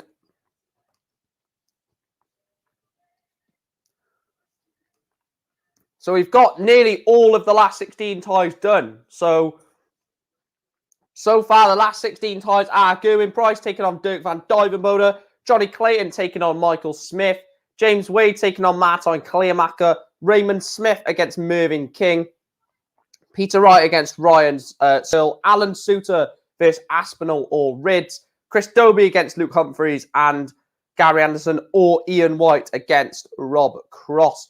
So some really good last 16 ties in there.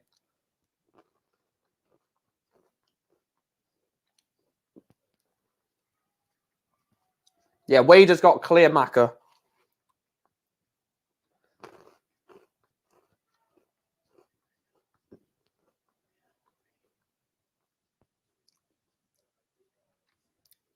No, he hasn't got Humphries. Chris Dobie's got Humphries.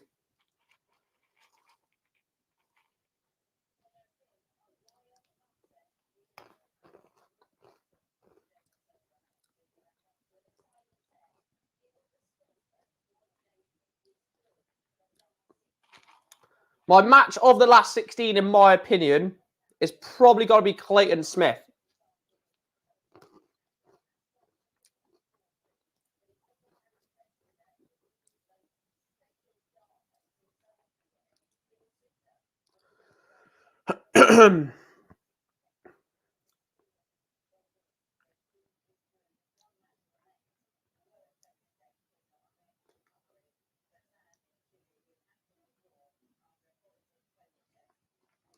That's unfortunate for Chizzy.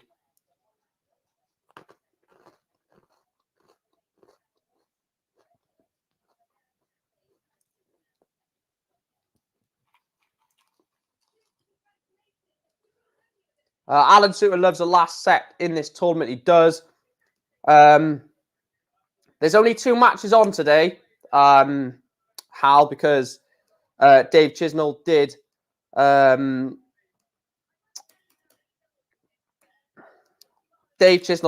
pull out due to a positive COVID test.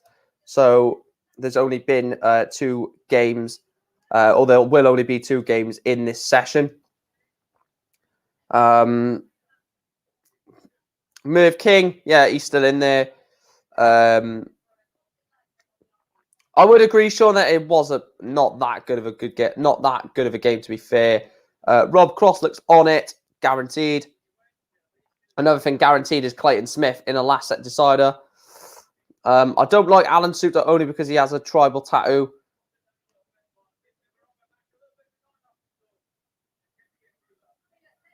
He doesn't sound Scottish, does he? Ah, Scooby-Doo. I'm into the next round. Scooby-Doo. I'm going to play Nathan Aspinall or Callan Rids. I'm in the next round. What will happen in the final if one of the finalists pulls out? The other wins the tournament on a bye.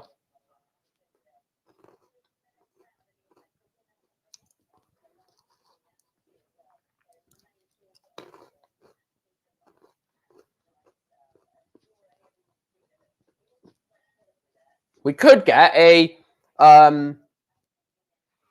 a Peter Wright versus Alan Suter quarterfinal. Yeah, 2020 Women's World quarterfinal. She didn't even get to the bloody final, love. Why is she on commentary when she's never got to a final?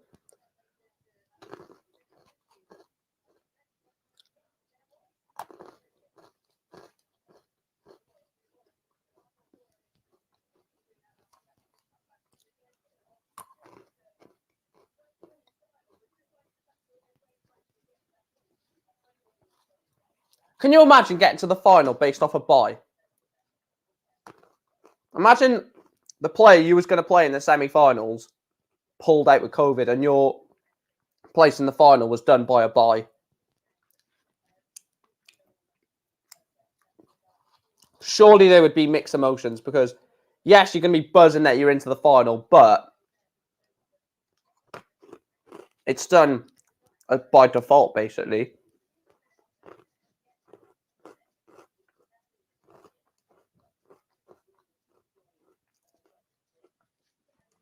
There would be some people, though, that would say, I don't care, that's not my fault, and just be happy that they're into the next round, into the final sort of thing, but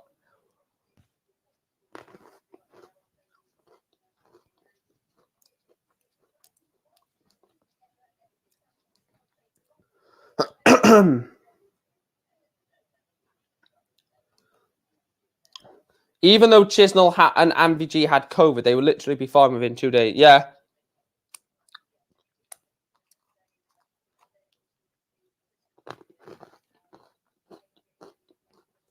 Agreed for me as well.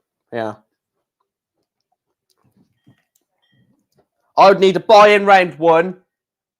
I'd need the buy-in round 2, round 3, round 4, round 5, round 4, quarterfinal, semi-final, and then a buy in the final.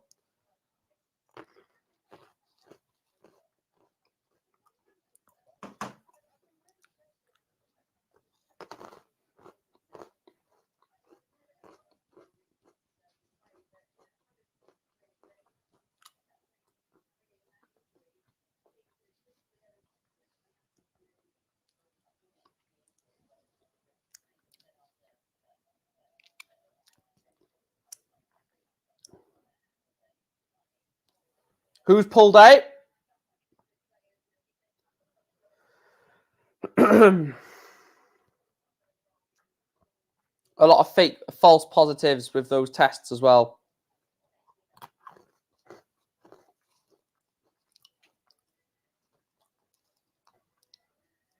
Yeah, that's true, Hal.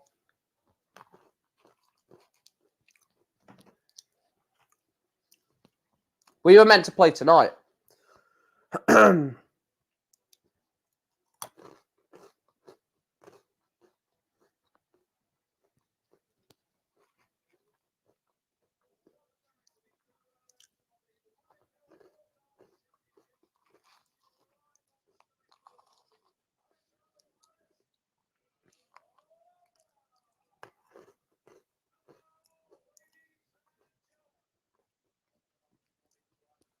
I said this to you, Chris, or I can't remember who I said it to actually, but I said against a lesser opponent, Nathan Aspinall could get through it with the injury, not against Callum Ridge. Callum Ridge is too good of a player to get through with an injury.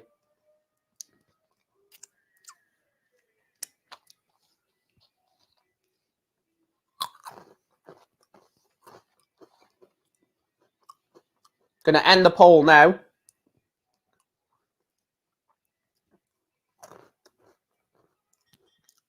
So let's see what the poll says and what you guys have voted for.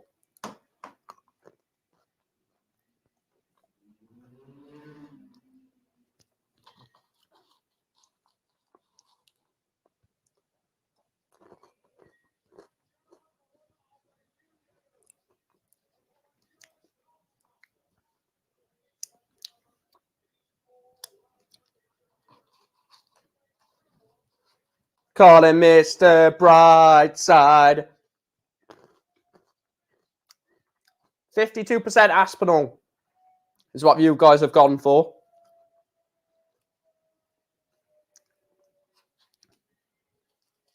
Turn in sticks and run away. Never want to let it be.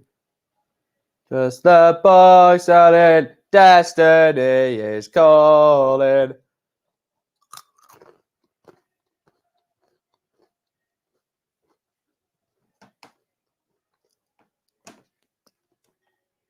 It started out with a kiss. How did it end up like this?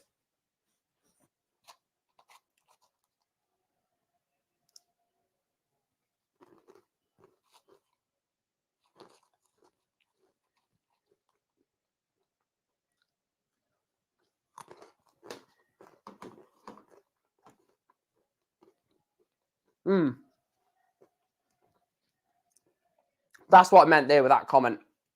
Against Joe Murnan, the injury won't affect the scheme of the game and mentality of the game, I don't think. But against the player who's been absolutely phenomenal on tour this year, broke the top 32, Callan Ridds.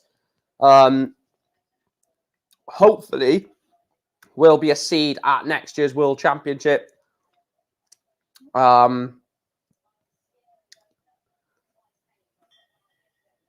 So, you know, could go either way, but I think Callan...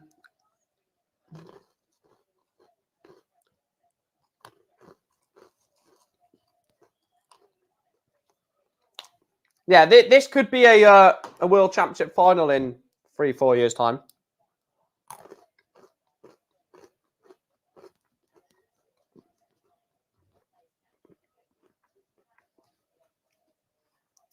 This definitely could be a future world final.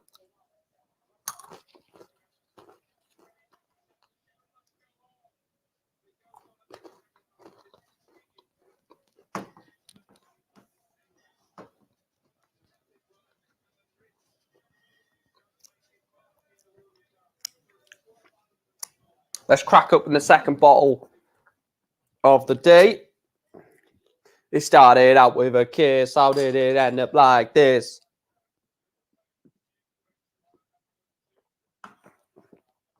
So the winner of this will play Alan Suter in the last 16.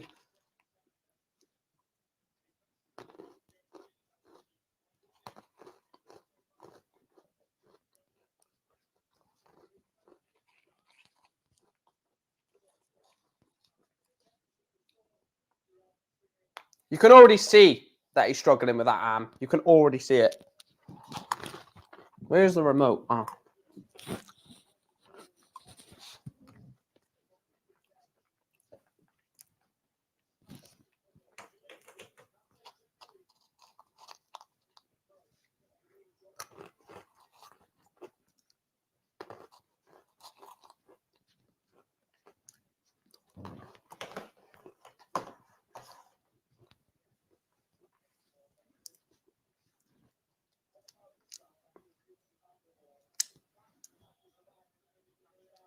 One, 3, 3.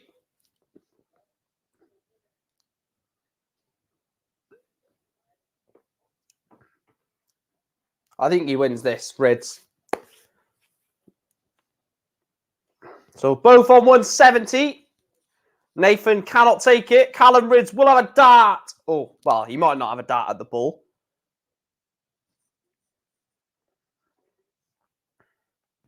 Is he going to have a dart at the ball? No, he's not.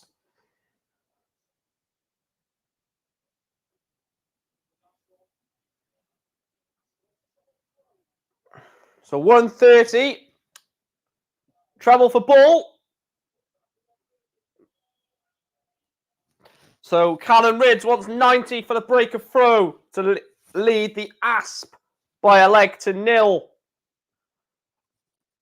25, treble 15 for double 10. What a shot, Nathan Aspinall. Callum Ridds takes out the 90, breaks the Aspinall throw. You need, when your opponent is playing with an injury, you need to put pressure on ASAP. And he follows up the break of throw with a maximum in leg 2.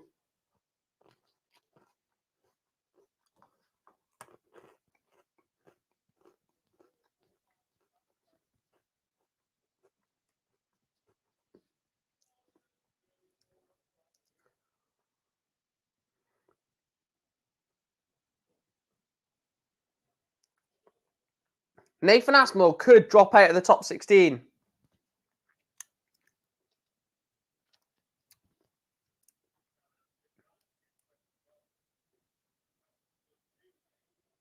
$85. Leaves himself 102. Nathan Aspinall sat on 301. No, I'm drinking Budweiser.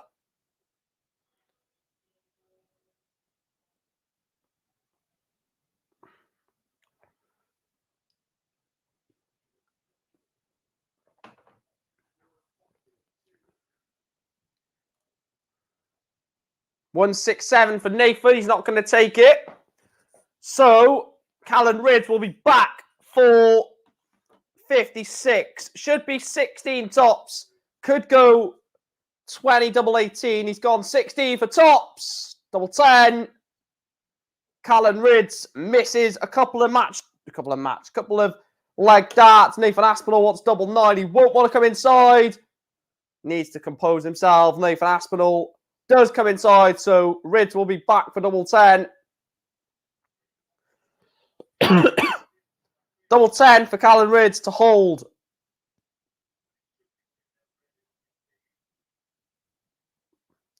Double 5. Callan Ridge holds after breaking. He leads Nathan Aspinall in set 1. He leads Nathan Aspinall by 2 legs to 0 in set 1.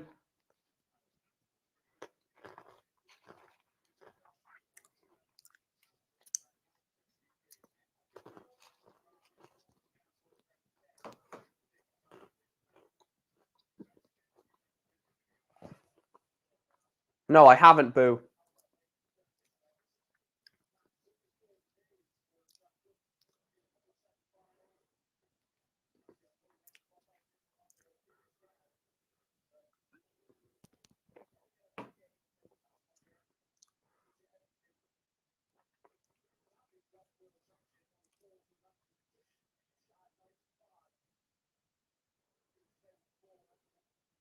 $242 is what Ridge is on.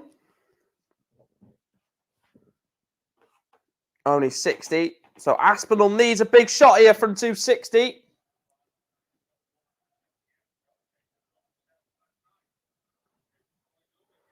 You're just naming Welsh places in Wales.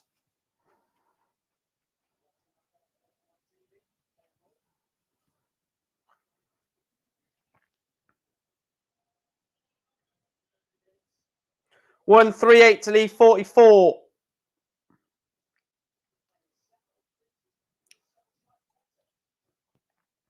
So 44 for Callan Ridge to take set 1. Very comfortable this from Callan so far.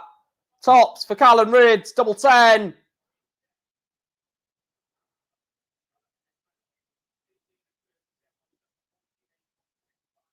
Tops for the Asp. Big dart for Aspinall.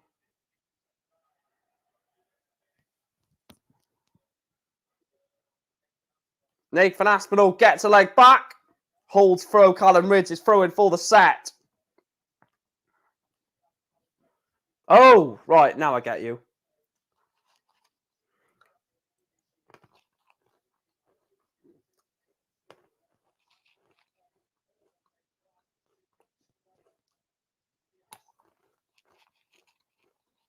Yeah, Ridge is playing well.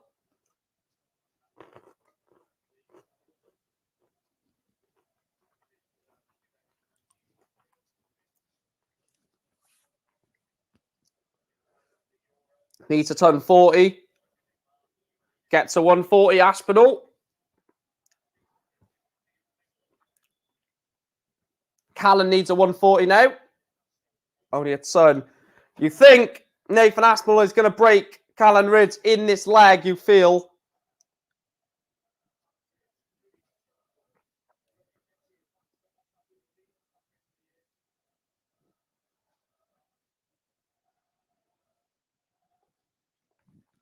Have a look at the match play order of race.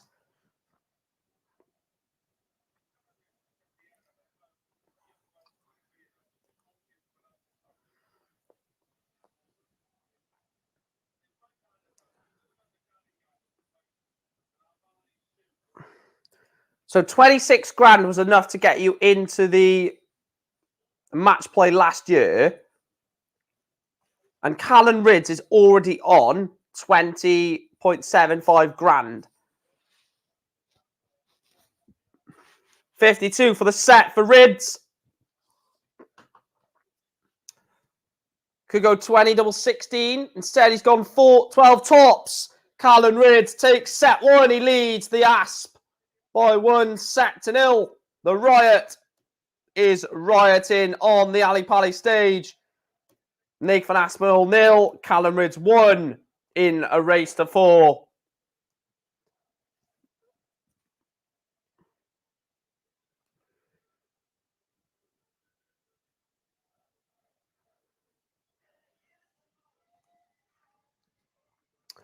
Who's playing tonight? I will let you know in a minute. Bear with me.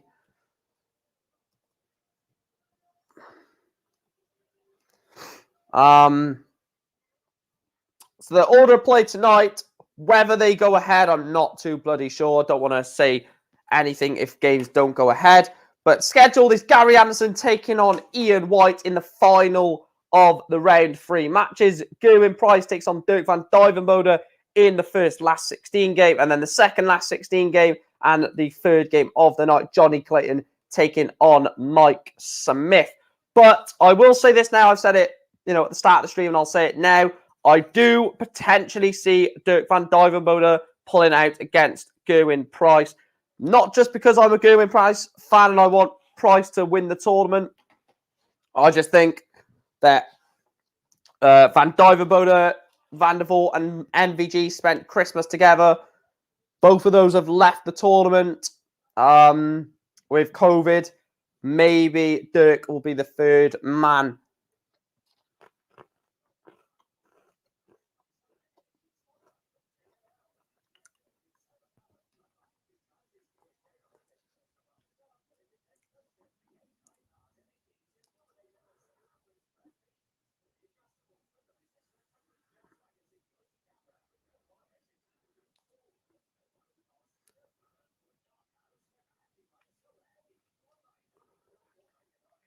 I expect him to play that game against Gerwin Price. There's been no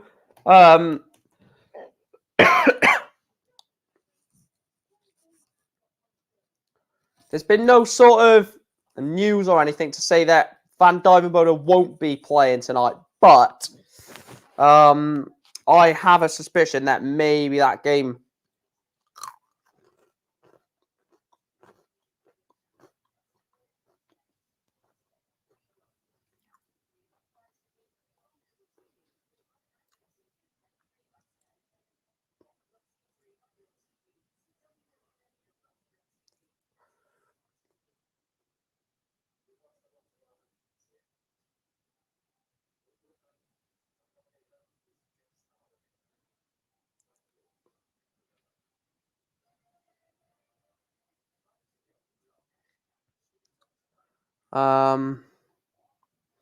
No, nothing says about Dirk.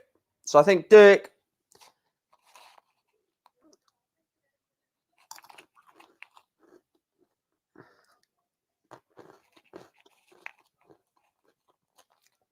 Can you imagine though, Chris, if Searle beats Wright? If Ryan Searle beats Peter Wright, one of Ryan Searle, Alan Suter, Callan Rids, Nathan Aspinall will be in the semi-final against either Dobie, Humphries, Cross, Anderson, or White. So one of them will be in the final. Yeah, just take this in for a second. If Peter Wright loses and doesn't make, or if Peter Wright is not in the semi-final, in the quarterfinal, then we have either Ryan Searle, Alan Suter, Nathan Aspinall, Callan Rids, Chris Dobie, Luke Humphries, Rob Cross, Gary Anderson, Ian White in the final. That's it. That is just crazy.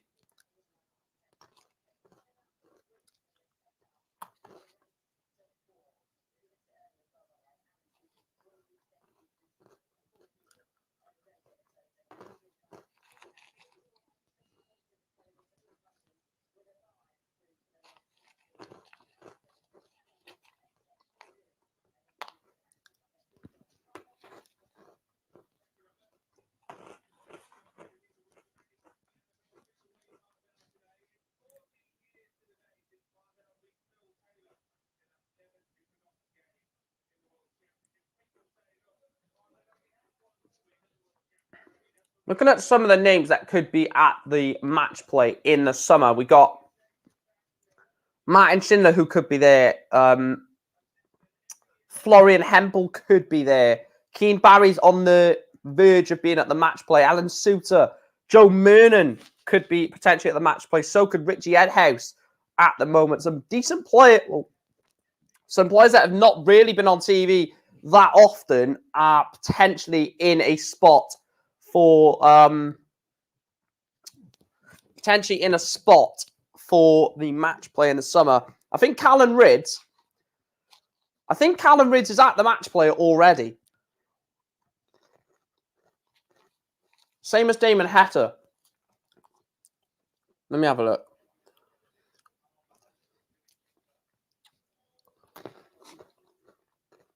Yeah, I think Callum Ridds and Damon Hatter are already out the match play.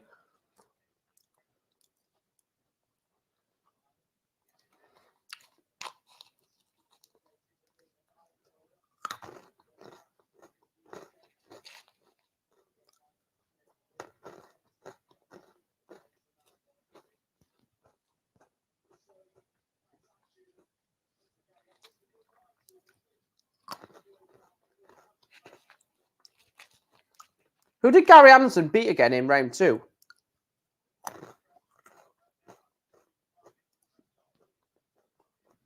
Can't remember. Oh, it was Adrian Lewis, wasn't it? Double 8 for a holder throw. Double 4. So Nathan Aspinall wants 60 to break Callum Ridds.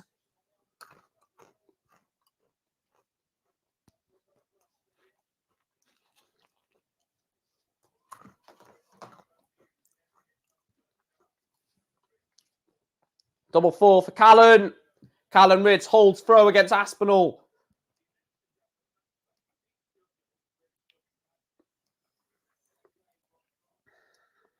He leads Callum Ridds leads Nathan Aspinall by a set to 0 and a leg to 0.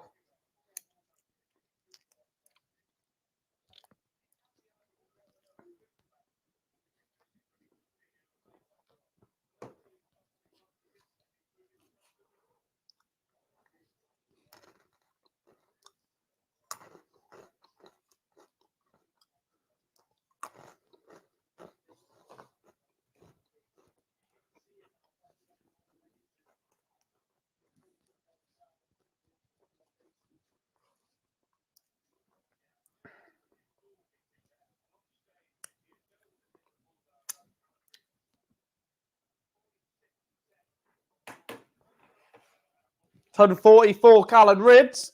No, Merv King will not get to the final, like I've said.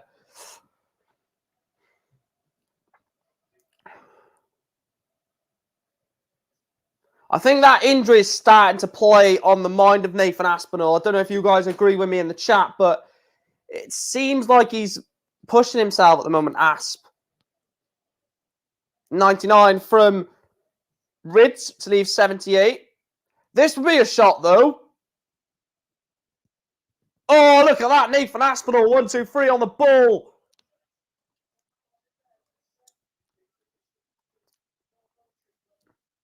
Nathan Aspinall holds throw. Levels the set up at 1 apiece.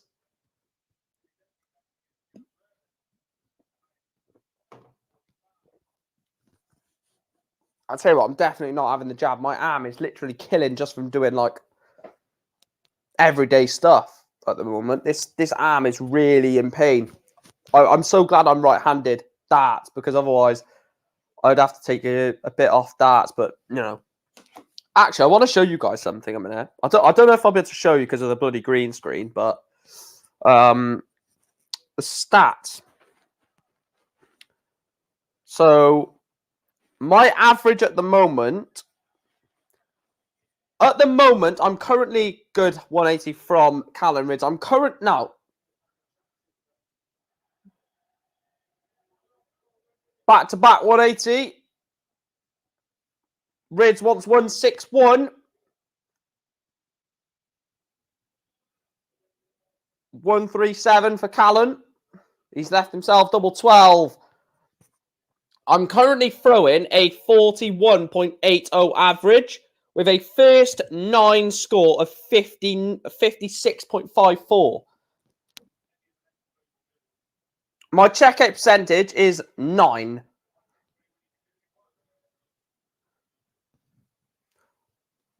Callan Ridds leads. Nathan Aspinall holds throw. Nathan needs to hold throw to stay in the set.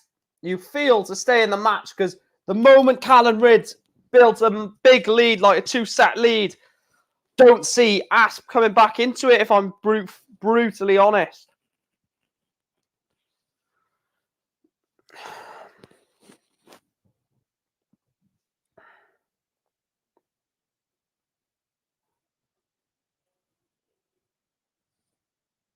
So I've played 3 games, won 1, lost 2. I've thrown 8 legs, won 3 legs, lost 5 legs, and my average is 41.8 at the moment, which is awful. I need to get that average up.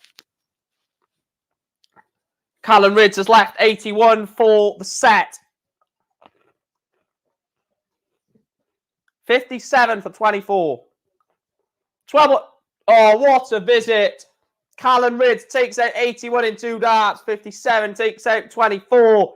Callan Ridds leads Nathan Aspinall by 2-0. I'm not going to say a stupid pun about Callan Ridds running by his name, but the Riot does lead by 2-0. The Nathan Aspinall fans, you might not want to watch the rest of the match.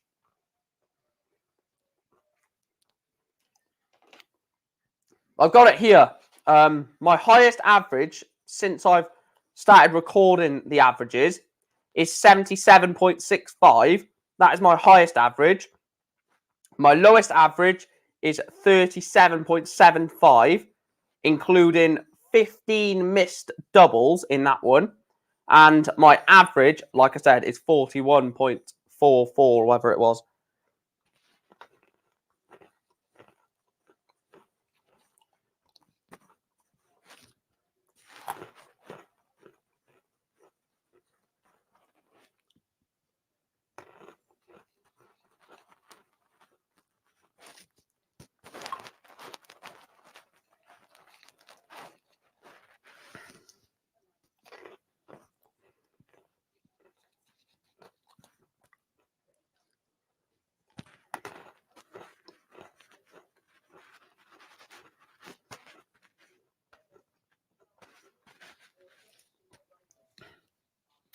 Because I don't want to mess up the stream, I'm going to look at the averages on my phone instead.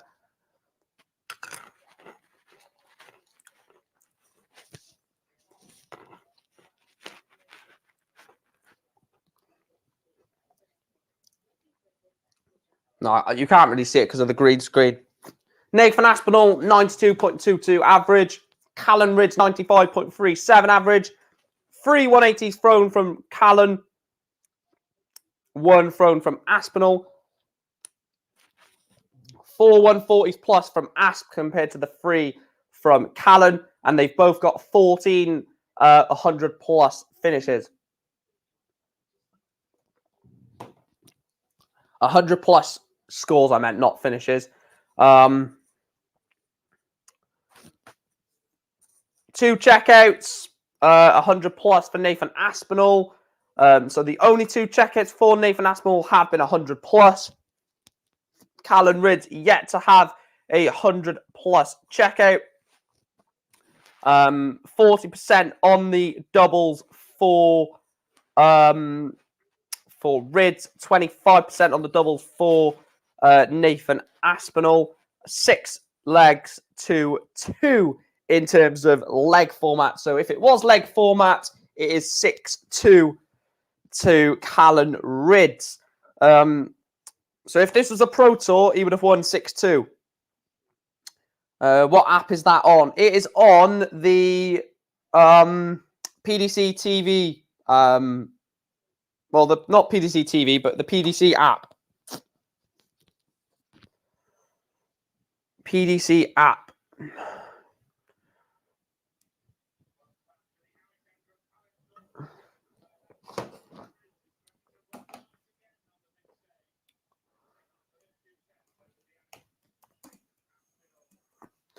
Jealousy, turning snakes and jealousy. Wanna let the boys start in. Destiny is calling. Want it, make it easy. Call him Mr. Brightside.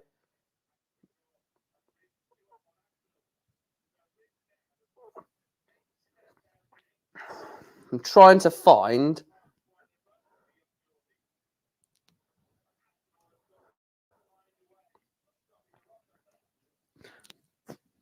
Like I said, he's 6'2" up in legs, so it's pretty comfortable, to be fair. Oh, I keep doing that. My bloody arm is killing. I'll tell you what, if you're going to have the COVID booster jab, don't. I've not even had it. For some reason, my arm is really killing. This last, 5-6 hours. Oh, I don't even know what happened. I must have slept awfully. Awfully? Well, it wasn't that bloody bad. It was a nice sleep. Awkwardly is what I meant. But ever since I've woken up, my left arm is absolutely killing. So I can only imagine what a bloody booster jab would do to it. So yeah, I'm not going to be having a bloody booster jab. Even if they say I can't go to football, I'd rather watch on iFollow. I'm not having a booster jab and potentially becoming really ill from it. No, thank you. This is not a COVID watch along, so I'm not going to bloody get into all of that because I've already mentioned a hell of a lot of it already. To be fair. Hello, Maisie. Hope you are well. Hello to you too. Well done on 1.8k. Cheers. You are on the road to 500 subscribers. So check Maisie out at Devils United. To be fair, I've not watched a lot of football at all, to be truthfully honest, since the World Championships have started. I think I watched... Newport haven't played since the World Championships have been on. Because we were due to play... Well, we played Rochdale away, and I couldn't go to that, unfortunately. Callum Ridds is absolutely phenomenal. Callum Ridds has taken out 90. He went for the ball as well, to be fair. He's got absolute balls of steel, Callum Ridds. He leads. Nathan Aspinall breaks the throw. Leads him 1-0. Leads him 2-0. Callum Ridds is on fire in this one as well. I'm not sure whether to do Q score. I might have to... I'm going to make a poll.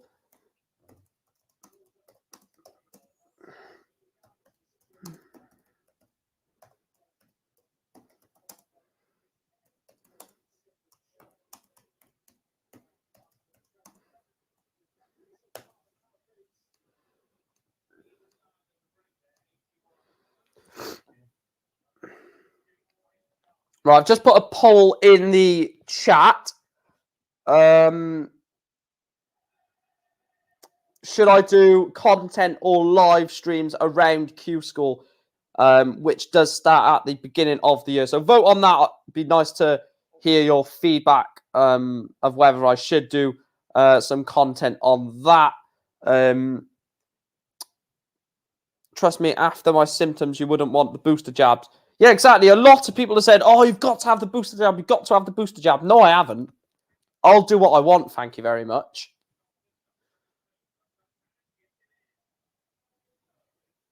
Callum Ridds is 2-0 up and 2 sets to 0 up. Callum Ridds is 1 set away from a 3-0 lead over the Asp. This is a very, very out of... I wouldn't say out of form Aspinall because he's injured. This is an injured Nathan Aspinall and he's still averaging probably close to 100. What was he averaging? Yeah, 95. An injured Nathan Aspinall is still averaging 95.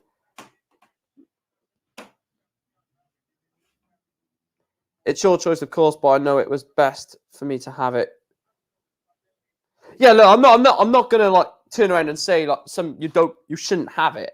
If it's best for you, not you personally, Maisie, but if it's best for a individual, then have it by all means. I'm not going to stand out on my bloody front door or sit on this stream and shout, you must not have the booster. It's completely up to you, but I will not be having it. I don't care. I've seen too many stories of side effects or things that have happened when people have had the booster jab. My arm is killing for just sleeping on it. And imagine what it's going to be with a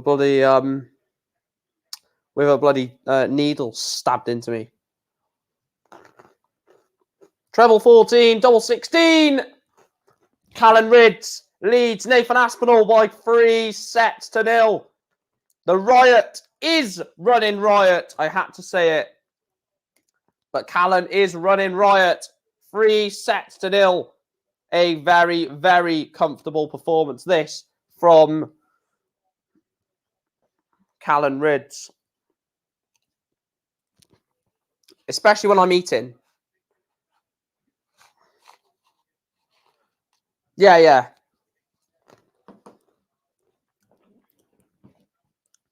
The thing is, when I had both of the jabs, they said, oh yeah, this is it now, basically. You've had both jabs. Oh no, now you've got to have a booster jab. Yeah, piss off. Literally, you think I'm having another jab? They basically lied to us, saying, have your 2 jabs and you'll be fine. No. Now you've got to have a bloody booster jab. Piss off. I don't care. Piss off. Go do one.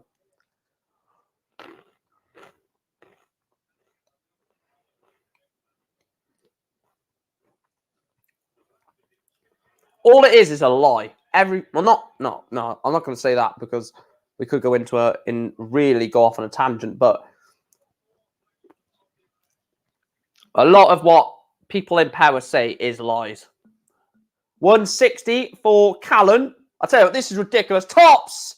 Oh my God, Callan Ridds is absolutely insane. Whether it's Nathan Aspinall injured or just how good Callan is at the moment, but Callan Ridds doesn't look like he's going to miss anything. Double 10 should go in the first dart, I feel.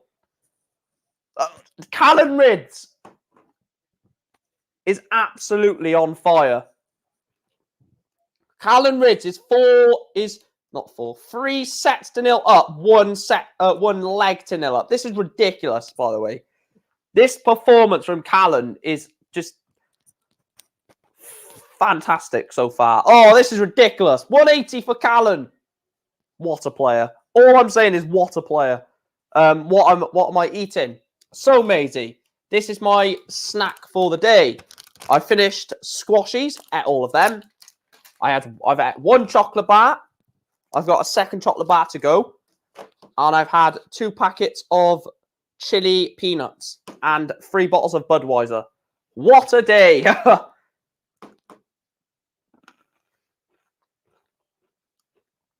Food and the darts. Perfect. Well, yeah, I'm choking on my nuts. That's going to sound wrong.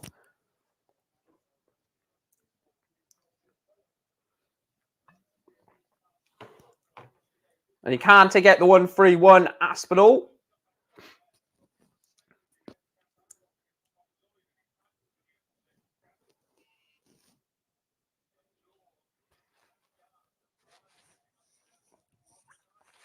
Tops for the Asp. Nathan Aspinall finally gets a leg.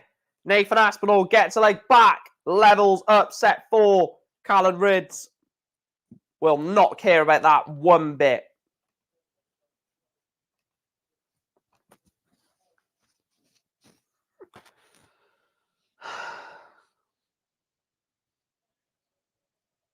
It's a mix of both. Obviously, Nathan Aspinall is injured, so that's going to affect it. Ow, that's hurt.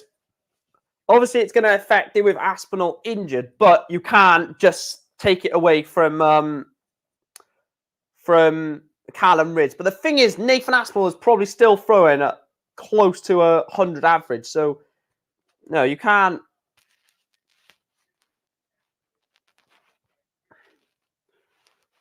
Yeah, he's 94 average. So he's in this game. He is massively in this game in terms of the averages. He's nearly beating him in terms of averages, but You know, he's whitewashed Brendan Dolan 3-0. He could be about to whitewash Nathan Aspinall 4-0. And he's got a reasonably good tie against Alan Suter in the last 16 to book himself a quarter-final against Ryan Searle or Peter Wright. And he will fancy himself winning one. Callan Rydz could have a little run at the final. I'm gonna have a look at what the price is for Callan. I might chuck £2 on Callan Rydz to win this.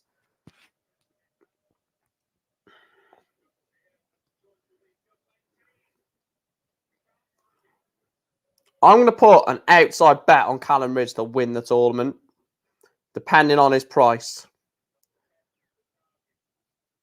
Double 10 for Callan. Double 5.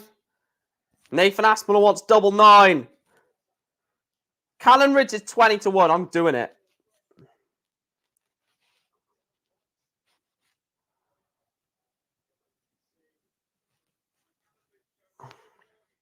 So I've got a bet on Cross to reach the final and for Rydz to reach the final. Double 5. Callan Rydz holds throw. He's one leg away from beating Nathan Aspinall by 4-0. Callan Rydz. Callan Rydz. Callan Rydz. Na na na na na na na na na. Callan Rydz. Callan Rydz. Callan Rydz. 20-1, right? I've just took £2. Well, £1 each way on Callan Rydz for the tournament, which means a final, and get £32 off it. If Rob Cross gets to the final, I get £77 off it. So I've got 2 players to potentially reach the final for £77 and £32. Not bad. Nathan Aspinall hits a 180 to leave 41.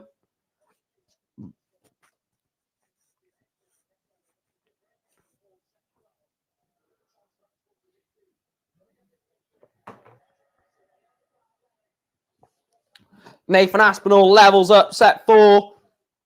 2 legs apiece in set 4. If you are new to the channel, do make sure to hit that subscribe button. We are less than 200 subscribers away from 2,000. Once we get 2K, we will be doing that giveaway. A £20 gift voucher of a shop of your choice. And everyone who is subscribed to the channel will or are entered for the giveaway. So if you subscribe from day 1 or right now, you will be in with the giveaway. Obviously, more regular subscribers will get a extra 5% chance of winning the giveaway. So if you're in the streams more often, you will get a higher chance of winning the giveaway. Just with the way it goes. Nathan Aspinall can only leave something decent. He's left himself 170. Callan Rydz, double 16. Callan Rydz beats Nathan Aspinall by 4-0. An absolute pumping from the Riot. He has gone Riot on the Ali Pali stage. He beats Nathan Aspinall by 4-0. A whitewash. What a performance from Callan Rydz. He whitewashed Brendan Dolan in round 2. He's whitewashed Nathan Aspinall, the 2-time world semi-finalist in round 3. Callan Rydz is into the last 16 where he'll take on Alan Suter. First afternoon session that I've managed to do a watch along for a long time. So I will run through a couple of comments before I wrap this afternoon stream up. We will be live at 7 as well, so don't forget to join us for that. 95 average isn't rubbish, and Callan's match average against Dolan was similar. 3-0 with both above 100 averages. Yeah. And Maisie says, I'm guessing you're buzzing about the darts. Absolutely. And Nate, Football Lad TV says he just played too good. Callan Rydz was just phenomenal in that one. So to wrap up the afternoon session, then Jose de Souza lost in a last set, decided to a very good Alan Suter in that one. He managed to find a way, did Suits. After the first set of the match was really poor from both players. I think they both were throwing like a 70 average or something like that. Really poor. The standard increased. Jose was miscounting and 180 in, and all random stuff like that from Jose Suter. Won that in the end 4-3. The second scheduled game was Dave Chisnell against Luke Humphries. However, it was Luke Humphries that had a bye into the next round following the pull-out or withdrawal of Dave Chisnell. And then the final game, the second game of the afternoon session, saw an absolute pumping from Callan Rydz to Nathan Aspinall, beating the Asp by 4-0. Callan Rydz hasn't dropped a single set in this tournament so far. He beat Yuki Yamada by 3-0. Followed that up with a 3-0 win over Brendan Dolan, and following that up with a 4-0 win over Nathan Aspinall. So Callan Rydz has played 10 sets in the World Championship so far, won 10 sets, lost 0. I will be live at 7 p.m. for the afternoon session, where we see the likes of Gary Anderson, Gerwin Price, Dirk van Duijvenbode, Michael Smith, Johnny Clayton. It's going to be an interesting evening session, to say the least.